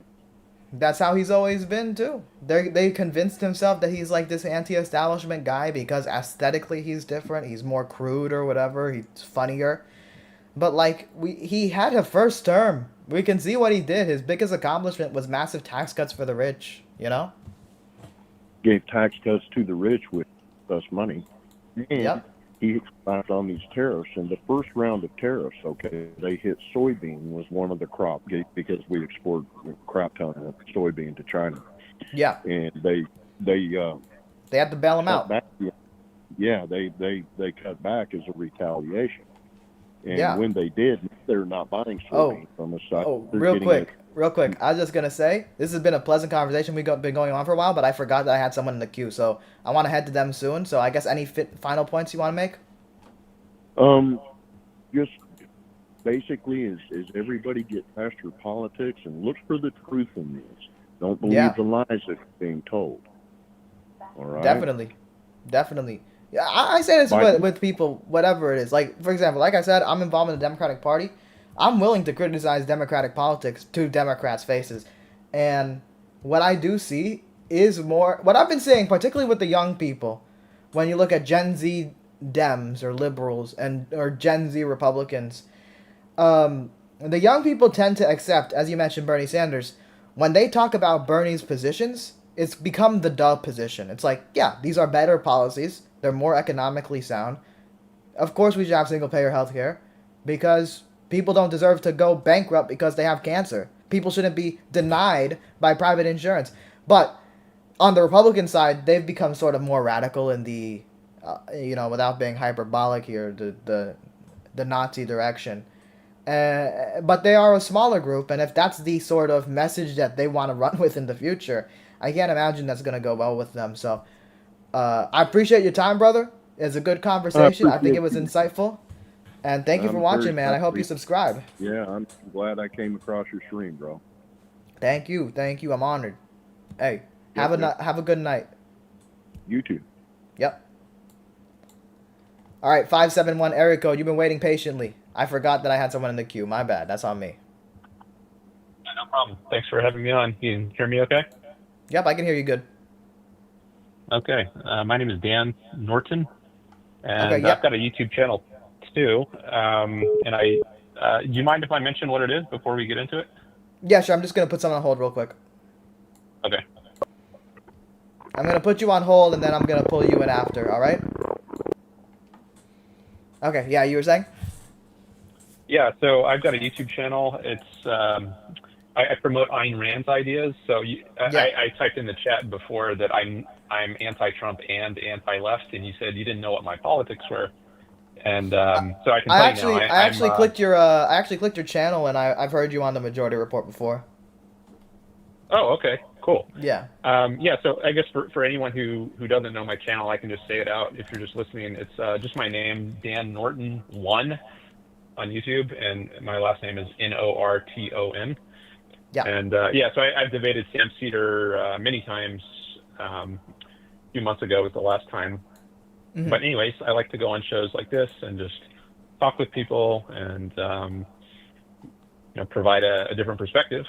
Yeah. So we could. I mean, there's so much we could talk about. I'm not sure what the best place is to start, but I know you're more on the left, and I would. So we have lots to disagree about, but maybe some things to agree about as well. I'm curious if you, as a Ayn Rand type, so like a libertarian. Sorry, can you say that one more time? I accidentally turned on my. No problem. Sound. I was saying, like, I'm assuming, like, as an Ayn Rand type, as a libertarian, I'm curious, do you agree more when it comes to the issue of trade with someone like Trump or with someone like Milei? You know, Donald Trump obviously big into protectionism, potentially isolationism. Milei much more like trying to get rid of the barriers, do a more free trade, and so on and so forth. Well, how do you feel about that? Would definitely be more on the Malay side because Yeah, it follows from the principle of not coercing people, not using force. So with tariffs, you're using force to make people pay a tax on goods, which yeah, they're not voluntarily choosing to set their prices. You're being forced by the government. So I would oppose that for sure. yeah, yeah. Well, that's I believe in free trade. it's good to hear some consistency on the right. You know, which I expected you Well, to. I expected that to be your position. Yeah. yeah, the term right also, I think it can be a little misleading. Like I am very strongly opposed to Trump, but Yeah. historically, I think the term right has often been associated with people who are pro-capitalism, meaning Yeah. separation of state and economics. But I don't think Trump is like that by a long shot. Yeah. Yeah. Yeah. So, yet he's often called someone on the right today. So I think the term is a little misleading, or can I be. think there's So you I know mean, if Trump is on the there's right, I'm a not on the right. variety. Yeah, I think there's variety, right? Like there's obviously there's libertarians which are more economically non-interventionist. I would say they want as little government as possible, um, or in some cases for some people no government, right? But there are of course like right wingers that like it's that four quadrant political spectrum is not perfect, right? But if we're like, yeah, if we're looking at that, there are people that prioritize right wing economics and more personal freedoms. There's people that prioritize right wing economics and less personal freedoms. Same thing happens vice versa on the left. And I would say that someone like Donald Trump, in my view, probably is a type to have like a, not so interested in the personal freedoms, but very interested in deregulation and austerity and so on and so forth. But if I was a libertarian, you know, I would not. I would also would hope I would not be a supporter of someone like that because I think the lack of respect for personal freedoms is glaring with Trump. I think he has. He's like I don't follow him super closely, but I think he's made threats or like towards journalists who attack him. I don't think he's a friend of free speech. So that's Yeah. another area where I would disagree with him. And of course, January 6th. Yeah. Yeah. I think he lied massively about the election and tried to steal the election. So maybe he Yeah. should be in jail for that. And Mhm. I think it's a very sad state, a very sad commentary on America that someone like Trump is our president. Unfortunately, I Yeah. don't think the other candidate is very good either. I think it's usually just the choice of lesser of evils, Yeah. in my view. Yeah. Sadly, but I just wanted to also mention because you brought up the term libertarian before. Yeah. I often get called that, but Ayn Rand actually distanced herself from the libertarians. She thought they had basically plagiarized her, and they had taken one principle of her philosophy out of context, the non-aggression principle, as it's often called, Yeah. or the Yeah. Yeah. non-initiation of force principle. Yeah. And then they think it's compatible with any other sort of philosophy. Doesn't Yeah. matter whether you're a Buddhist or a Christian or Islamist or whatever. They have the kind of big tent approach. Yeah. But she thinks to actually have that principle consistently adhered to and to make any sense of it, you need a more fundamental philosophy to support it, which Yeah. libertarianism lacks. So she has a Yeah. philosophy called objectivism, where she lays out an entire framework of metaphysics and epistemology and ethics. She's Yeah. an egoist in ethics, and she has a distinctive view of that. And she's very opposed to anarchy, whereas I think many libertarians are anarchists and they're anti-state. Actually, Milei, I think, unfortunately, is one such libertarian. I think he doesn't.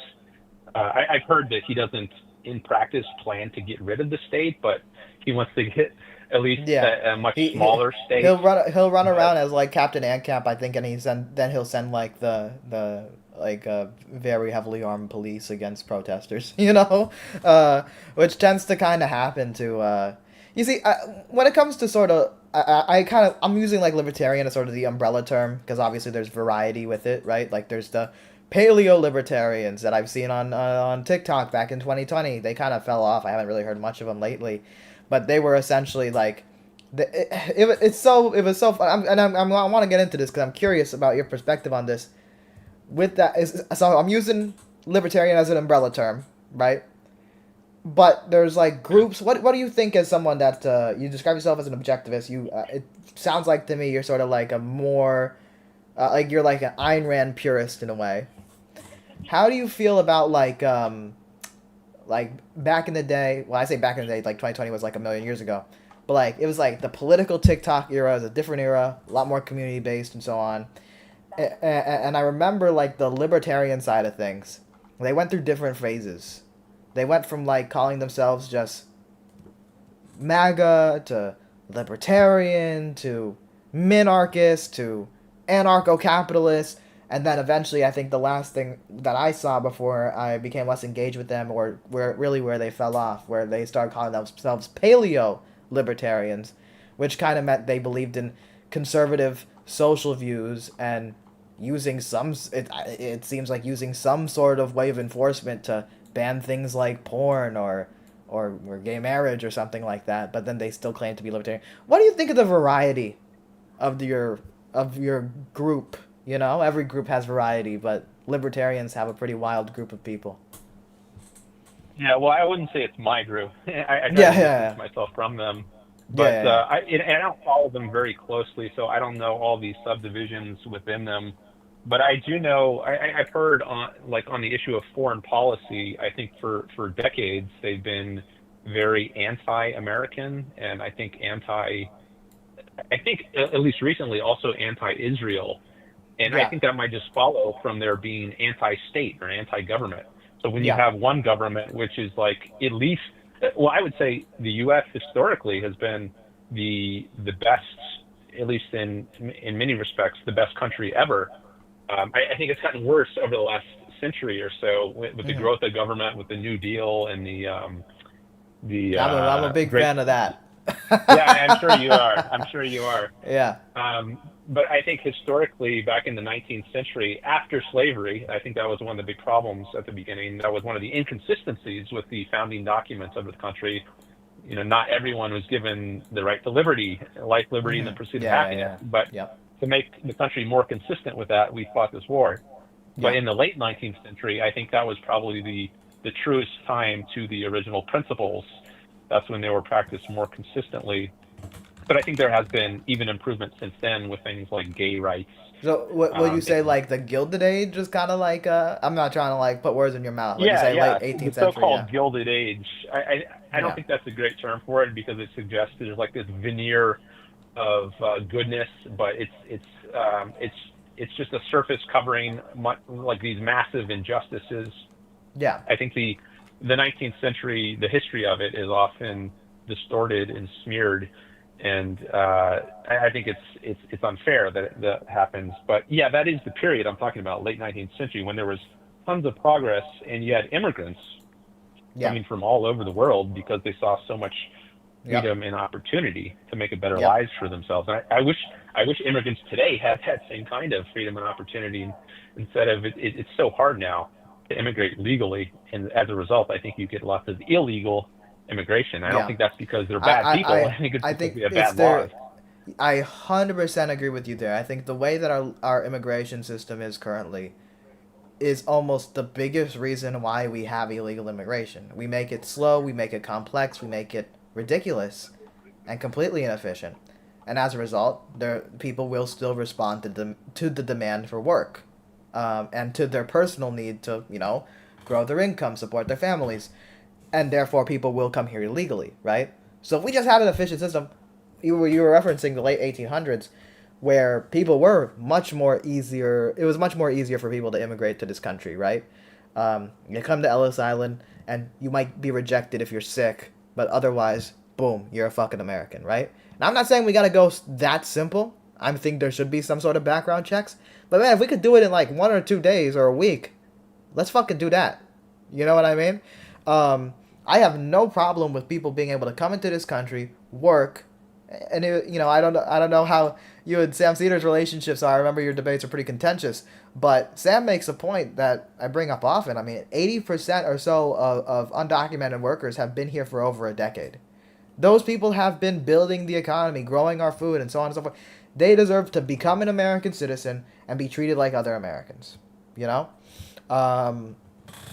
But I guess where we differentiate, I do think that there are obviously major problems in the Gilded Age, the insane inequality, the fact of the matter that when you have these firms, these companies that grow in power, the natural inclination for a lot of them is to dominate,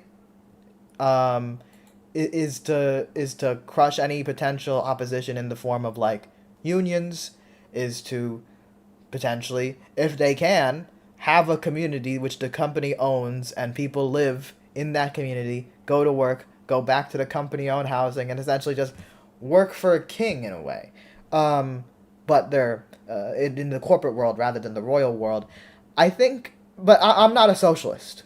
You know what I would say? I think the purpose of government almost should be to being a counterweight. Now, do they do that perfectly? Do they always are they always a counterweight to corporate power? No, and I think they've been doing that real bad lately. But, the way we get to our ideal world is obviously complicated for all ideologies, and it will take time, and sometimes we're opposing, so we'll see if we can come to some solutions on specific issues, right? I will say this about the Gilded Age: they had less wealth inequality than I think we do now, so maybe we gotta move a little bit more towards the late 1800s or something. I don't know. Well, I don't think wealth inequality is a problem per se. I mean, it depends on what is the cause of the inequality. So, if you become rich by stealing from people, or by running some kind of scam or pyramid scheme operation, bilking people out of their wealth, like Bernie Madoff, then I think that's unjust, and you should go to prison if you scam people out of their wealth. But if you get rich on a free market through voluntary transactions, like if you make some amazing product like the iPhone that billions of people around the world love and they want to buy it, and they're willing to give you hundreds or thousands of dollars to buy your product, then that's a win-win kind of situation. You have someone, CEO getting rich, but that's because he's run an amazing company that's benefited so many people. So it's a win-win. It's not like he's exploiting people and living off their backs. They're both benefiting. So I think it depends on the kind of inequality. It's not inequality per se that's a bad thing. Mm-hmm. And so I think that you also use the term king, which I think is kind of a smear term, because what kings had, they used coercive power. They used physical force to rule over others. So they didn't not everyone had equal rights before the law. Mm-hmm. But a CEO is not like that. A CEO can be thrown in jail. Well, I think I agree with you that there are obviously going to be differences between a CEO and a king. I think the only reason I referred to them as that is because of the power that a lot of times these CEOs and bosses might have over their workers, whether that's working overtime to prevent them from... Oh, I see I got a donation here. You gave me $2 to try to roast Coffee Pot, but thanks for the money. But yeah, like I was saying, though, I got a little distracted by the donation. The corporate structure is very top-down, The bosses and the board do ultimately get to make a decision for most decisions. And I don't have a moral problem with that. That's why I'm a capitalist, right? I don't think everything needs to be publicly owned or worker-owned and so on and so forth. But overall, I would just like to see more democracy in the workplace. And also, in addition to what you were saying, I want to see an economy where good results and good work is rewarded, right? In the sense that, like you said, if there's like a product like the iPhone and it becomes beloved, it becomes liked, it becomes well used, yes, the CEO should be able to make money from that. But I would also hope that the workers do as well. And that's why I'm a bigger fan of like the sort of economic situation that we had in the mid-20th century. Again, besides the social issues, right? Like the anti-gayness, the racism, and so on and so forth. But when we had a situation where CEO pay went up, productivity went up, workers' wages went up, I think that that's pretty good, right? Now, there are things in that period of time that you probably disagree with or don't like, but I'm curious if we both agree that we would like to see wages going up with their CEOs and with the companies that they work for. Yeah, I think that's good, and I think that happens. And I think like a company like Apple, you had lots of millionaires, or a company like Microsoft. It's not just the CEO who makes everything. You have the engineers and the managers who become wealthy as well, and you have all the stockholders that who make a fortune. So I don't think there's a dichotomy. And I there's another objectivist podcaster, Euron Brook. He's the chairman of the board of the Ayn Rand Institute. And I heard him recently talking. Yeah. Okay, yeah. So he recently mentioned on a podcast that the current Generation Z or whatever it is, I'm not sure, they actually have it much better off than previous generations if you look at the real wages as opposed to like the nominal wages. And I think if you factor out things like inflation, they're actually better off than previous generations. So I think that's an interesting claim, but that's an interesting claim, but I don't know if that's true, because I do know that there's obviously we've seen wage stagnation since the 70s and 80s for all groups pretty much, in a massive way. But in addition, we've seen and I believe these were adjusted for inflation, when you compare the wealth at certain ages of the different demographics, like the boomers, the millennials, the Gen Zers. I mean, the boomers and the Gen X, it's from what I remember, it's pretty much like a downward trajectory. Boomers had this amount of money at a certain age. Gen Xers had a little less, but a much more reasonable amount. Millennials had significantly less, and then Gen Z follows suit. So that's an interesting point that Euron Brook make, but I just don't know how true that is. Yeah, well, there's things that aren't factored in, like if you just look at wages as opposed to like the lifestyle. Like for instance, the internet. The internet did not exist 35 years ago, right? Yeah. But how is that priced in somehow to the wages? I mean, you still get paid a salary or wage at some job, but how do you factor in the value, the standard of living that we enjoy now because of things like the internet and well, I don't doubt that we have a decent standard of living compared to people of the past, right? Times are very different than say the 1800s or 1700s, and definitely beforehand. So I would much rather live in the modern day than the days before internet, the days before the entertainment I like, and so on and so forth. But I don't think when it comes to the basics of fundamentals, I don't think that we are necessarily in a better place when it comes to when you compare wages to cost. You know what I mean?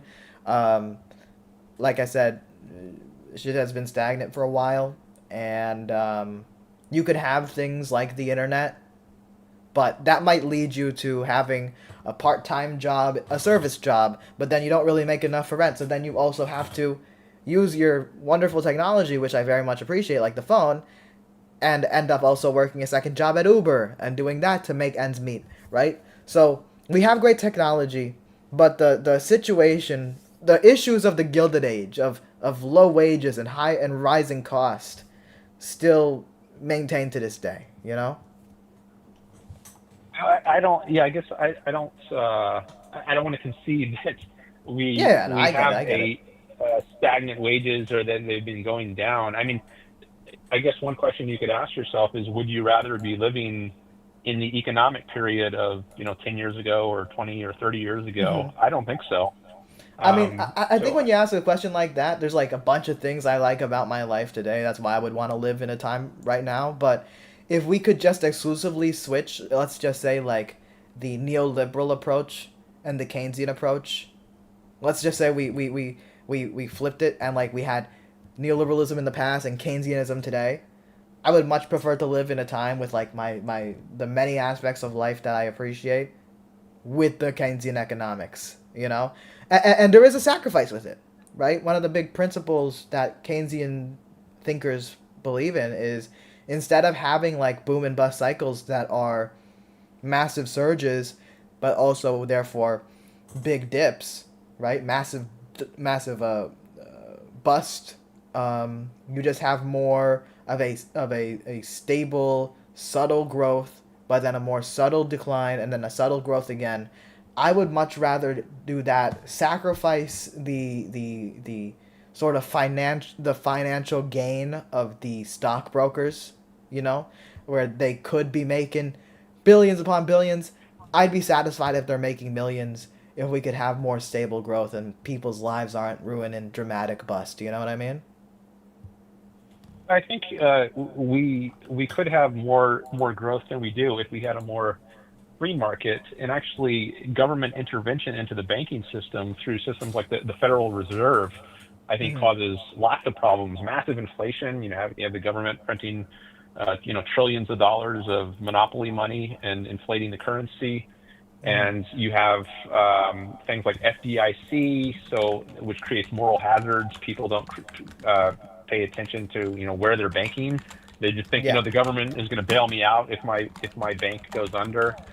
And I think this has been the case throughout the history of the United States in various degrees. Like from the very beginning, there was the first Bank of the United States, a central bank, and then there was the second Bank of the United States, and then during the Civil War you had greenbacks, and then you had the Federal Reserve System. So we haven't had free banking in this country for most of its history. But if you look at places like Scotland or Canada, which had free banking, or at least something much more close to it, they didn't have these boom and bust cycles and these runs on the banks and these panics, which periodically plagued the United States. So I think we could have a lot more steady growth, as you mentioned, but we would get that if we had a freer banking system instead of the government intervention, which actually created the Great Depression, I think. Because the Fed. I think there's before the Great Depression. I think there's many factors that went into the depression. I think, for example, and yes, you know what? I'll concede this. I think there was some government intervention that impacted the depression in a negative way. So I would say that the real starter of why it happened was a lot of reckless speculation, right? People taking out loans that they couldn't afford, and when a lot of times when you have markets like Wall Street, when a few people panic and then everybody else panics, there's a big domino effect, and suddenly everybody's selling off and the market's down and all that stuff, right? So then an economic crisis started in the U.S. and the world in general, but then the government intervening, which I feel like because you seem like a fairly consistent person, I feel like if you were around at the time, you'd probably be against, like, for example, what the Hoover administration did when they added new tariffs, right? That made it so that a lot of tariffs were put onto us, and products are more expensive here, and then our companies weren't making the sales that they needed to here and abroad, so they had to lay people off. So stuff was getting more expensive, and people were losing jobs. So I agree that not every government intervention is a good thing, but I would also then say, responding to Scotland and Canada are also like a lot smaller than the United States in terms of things like population and economy size overall, so it's kind of hard to compare with them. But it was then, in my view, government intervention with the New Deal. I know you're going to disagree with it, but I think the New Deal played a massive part in getting people back to work, getting money in people's pockets, and setting us in a much better direction, not just in regard to the Depression, but through the post-war economic period. They call that the golden age of capitalism. Donald Trump keeps saying we're going to be in a golden age now. That was our golden age in my view. But again, during that period of time, that's when we saw the middle class essentially be born in the United States. That's when we saw wage growth matching the CEOs, matching the productivity. That's when we saw the most unions. So that's really where my aim is. My aim is not to overthrow capitalism and so on and so forth. I know people on the more libertarian right side of politics say that no, we don't have capitalism. They have, but those are more the ANCAP types. I think we do. But my aim really isn't radical. I don't want to overthrow the system. I want to make sure that like that United Healthcare guy, right, that got killed. I want to make sure people like him are able to live long and healthy lives, So if we had Medicare for all, single-payer healthcare, I don't think he'd be the CEO of United, and I think he would be alive today, right? It's kind of like when FDR was president, and he was saying to the capitalists, like, listen, if you have hungry people, they will gladly throw away freedom for food in their belly, Now, I know he's not your ideal politician, and he's probably not an ideological match. But I think we can all resonate with his point that, like, yeah, when people are suffering, that's when they turn to extremism, whether that's killing CEOs or whether that's, voting in someone like Hitler or something, right? So that's my priorities, just maintaining the system and making life a little bit better. But yeah. Well, one thing I would want to mention here is that I am of the view that we are definitely not capitalists today. We are far from capitalist. The way I understand capitalism, following Ayn Rand, is that the government is not involved in the economy. Yet we have these trillion-dollar programs like Social Security, or many billions of dollar programs like Medicare, Medicaid, public education. So these are massive interventions. These are far from what a truly capitalist society would look like. If it were a truly capitalist society, all there would be is basically three things: a police, military, and the courts. And that's sort of what I hear from that's sort of what I hear from like the sort of self-described minarchist types, right? Yeah, sometimes it's called that, but I don't really like that term because sounds a little too much like monarchist. Well, no, I think it's closer to anarchy. Like if you imagine a spectrum, and on one end of the spectrum you have like totalitarian governments like Nazi Germany or Soviet Russia, and on the other you have anarchy. With maybe like a place like Somalia. I'm not sure what the best example is, but you just have these warlords, total chaos, war of all against all, and then right next to that you've got laissez-faire capitalism. I think that's a distorted sort of view of things, because I think capitalism is radically different than anarchism. I mean, I think it's like a utopia, like heaven on earth, whereas anarchy is hell. So it's not like your next door neighbor. I think that's the thing, right? Sometimes when it comes to these political discussions, there's different definitions, right? So I think it's all right that you have that description of capitalism, which is essentially like less state, separate the state from the economy. But when I talk about capitalism, I think this is what most people are referring to when they're talking about capitalism is a sort of having private ownership of the means of productions, right? Having private property and so on and so forth. And a socialist might have the perspective of like, well, I think that, we are coerced into working because if we don't work, we die. Therefore, it's not really this voluntary exchange. Therefore, they have a moral, ethical problem with that. Therefore, we should have worker ownership of the means of productions, workers making decisions for every firm, and so on and so forth. That's not my position. My position is if you own a small business and someone wants to work for you, pay them well. If you get enough workers, let them have a union. But yes, ultimately, I'm perfectly fine with the structure of you making top-down decisions in your own business, right? I think that that's fundamentally capitalist in my perspective.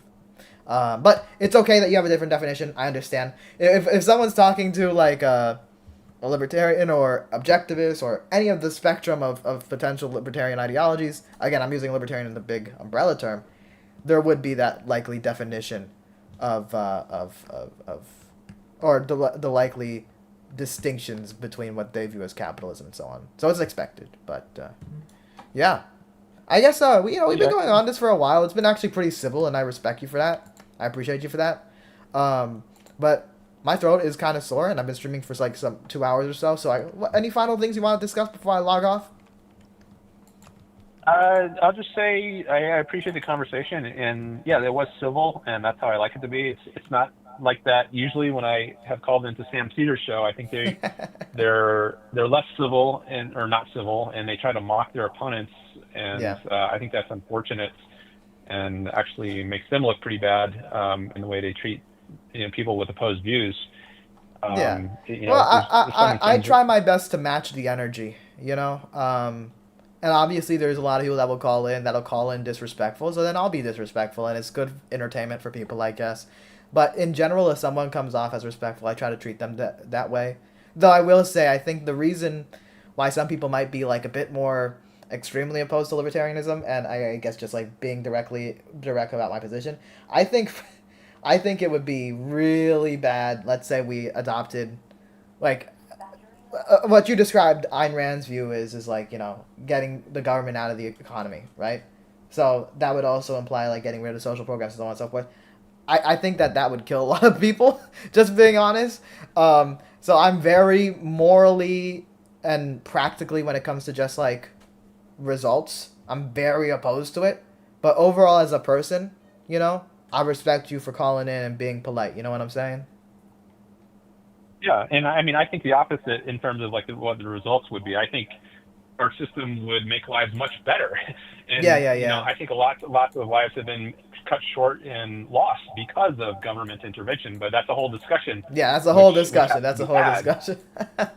Yeah, and so, but if you're going to have the discussion, I think it's best to be civil. I don't think it's really productive to just be ad hominem, throwing ad hominems and insults.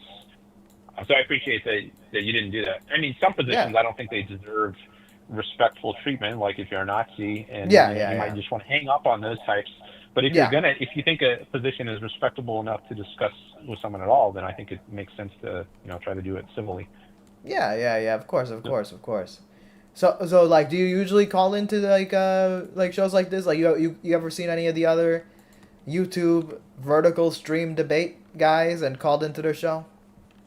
Yeah, I've done some of that. Like, I called into Matt Binder's show once. He has a similar sort of format. Yeah. And I've called David Pakman's show a few times. Yeah. And been on Modern Day Debate. These are all on my YouTube channel. So if anyone wants to check out my previous conversations, just go to my channel, Dan Norton 1 on YouTube, Norton. And if anyone out there wants to have a conversation with me, feel free to get in touch. You can just get in touch with me through my YouTube channel, leave a comment, or you can send an email, and be happy to try to set something up. Yeah. Hey, well, best of luck to you. How do I compare to some of these other creators out there? Besides Sam, we already talked about Sam. I like Sam, but like some of the smaller creators. Well, I guess similar. If I thought about it for a while, I might have something more insightful to say, but I guess ideologically really similar to them. Yeah, I guess roughly similar. There's no giant differences that are leaping out at me. Yeah. It's been pretty casual, so I guess that maybe a little bit more casual and relaxed. Yeah. Than some of the other ones I've been on, because this wasn't a scheduled debate. Like most of the discussions I've had, I've like arranged in advance, and I've emailed with the person, and we've set something up, and there might even be a moderator for the debate. Yeah. So this is pretty informal and relaxed, but I've enjoyed it. So it's been good. Yeah, definitely. Well, brother, have a good night, man. Appreciate you calling in. All right. You have a good night too. Bye-bye. Yeah. See ya. All right, fellas. You know, I've noticed, I feel like... Oh, okay, let me read some of the chat. I see this person says, if they're still here, you look like Joey, a.k.a. the Anime Man. Thank you. Appreciate that. Joey's a real handsome guy. CoffeeBot says, should I start GoFundMe for my dog's medical bills, you know, because of Sam? I don't quite get the joke there, but... CoffeeBot tried to roast earlier, though. I remember you. I think you were roasting, but thanks for the money, though. $2. Very appreciated. We asked AI, hey bro, I caught you on my day off. Sweet. Hey, thank you for watching, man. Today was a lot more of a chill stream. You know, you had some people trying to troll or whatever, but like, it didn't really land as much. You know, I'm curious, guys. I don't know if it's just been the last few streams, but like, obviously the content really hasn't changed much. But I would say it's been a little bit harder to get some traction with these streams. I wonder if that's because I'm streaming at the same time of some creators that do the same type of content. Specifically, this guy I see here, Jola Talks Politics and Tomfoolery, right? They're streaming at the same time that I am, and they have similar content. Andrea Clark never came back with the Subway and Mountain Dew. Oh my gosh. Oh, what a shame. But low-key, guys, I think I might be sick a little bit. Because my throat has not feel good. And I'm low-key. I'm feeling my shit right now. I think I feel a little warm right now, right? And it ain't that hot in the room. And I don't think this is the computer heat. But that's why I streamed today, because I've been wanting to stream. But then I was playing a bunch of GTA yesterday with some friends. And so I didn't get to it yesterday. But no, I'm wondering, but yeah, serious question though. For the fans of the channel, right? Obviously the haters will say one thing, I don't really care what the haters say. But do you guys think there's like been an algorithm shift in the YouTube Shorts game? Because I'm looking right now at Joel Talks Politics. I see that he was streaming 52 minutes ago, 50-minute stream, but I guess he reset it, and now he's back streaming, and I see 154 people watching. I saw Jola and Tom on too, but I like your content. I try to support the underdog. Thank you, Joe Blow. Appreciate that, man. When are me and these guys gonna collab? Because we out here, listen, we make the content, like these vertical streams, debate stream content. This is the type of shit that would be on like TikTok, right? And we're out here trying to do it on YouTube. When are the three of us gonna collab at some point, you know?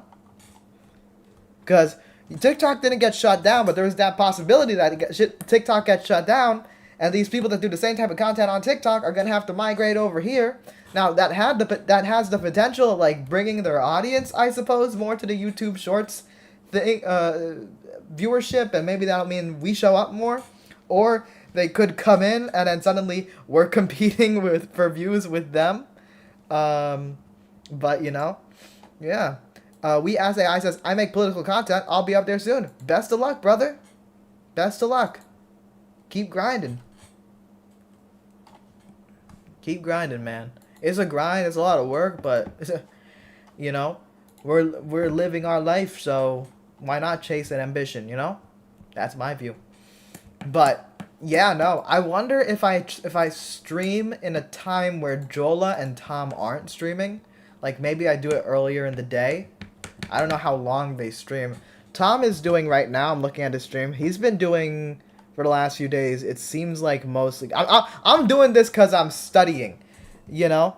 So I'm studying right now. I'm seeing what the other fellas are doing. So I see with Tom, he's doing a lot of horizontal streams, so traditional streams. I'm not seeing a lot of vertical streams, at least in the last few weeks. Yeah, I'm not seeing any vertical streams. You say here, for sure there's been an algo shift. Tom's super chat is always cut at like 13 or 14 viewers now. He sometimes doesn't even go to the shorts chat anymore. It's because it's like he's been shadow banned. Interesting. Yeah, I'm barely seeing him doing shorts content. Oh wait, no, I'm seeing some.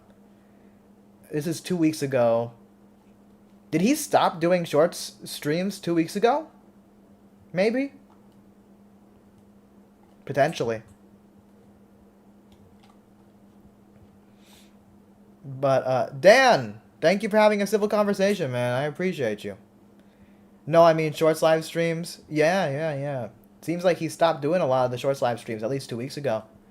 As for the other fella, Jola, let's see how his views are doing, because he's big.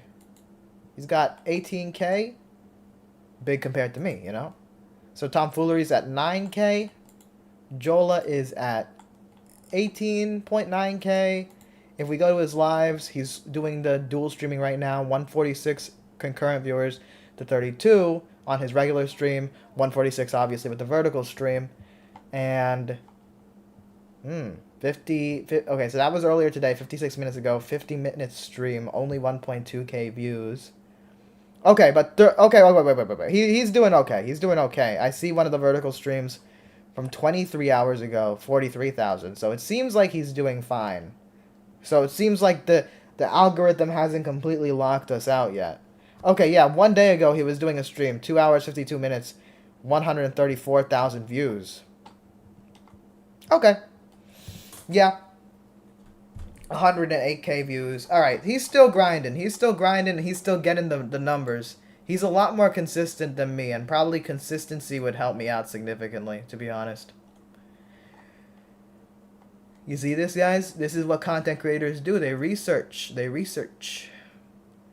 We can say I'm a trucker by day, build AI content at night. Well, we love passions. We love passions. Keep on working, man. But I'm gonna keep working too. I do genuinely have to be more consistent though. And yeah. Yeah, Jola's stream doesn't seem to be affected. IDK, Jola restarts his short time stream. Yes, I've done that in the past where I restarted stream and then I ended up getting a stream that got pushed way harder in the algorithm, you know? But like today I was going to do that, but then I was like in the middle of a conversation when I was thinking about doing that. But then I was like, okay, I'm not going to do it. Overall, this is decent showing today.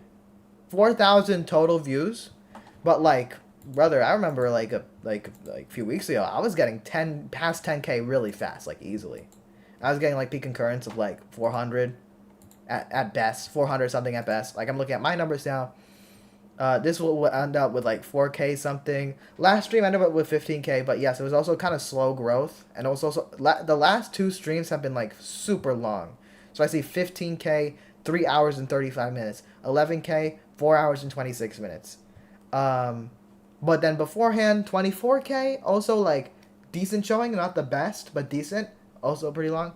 Then 52K before that, 12 days ago. Okay, that actually kind of puts things in perspective. Listen, sometimes with this content creation thing, you're thinking real short term or long term or whatever. It was 12 days ago that I got 52K, guys. It's not over, folks. It's not Jover. Okay? It is not Jover.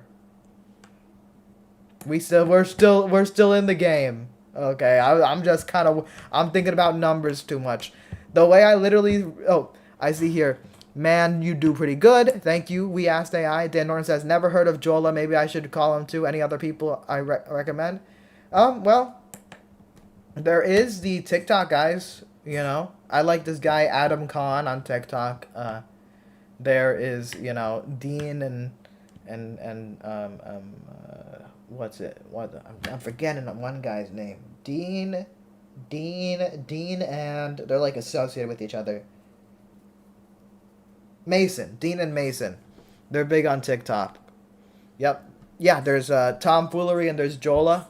They do call-ins here on YouTube. The TikTok people are really famous, so it might be a little bit hard to call in on their stream. You know. But yeah.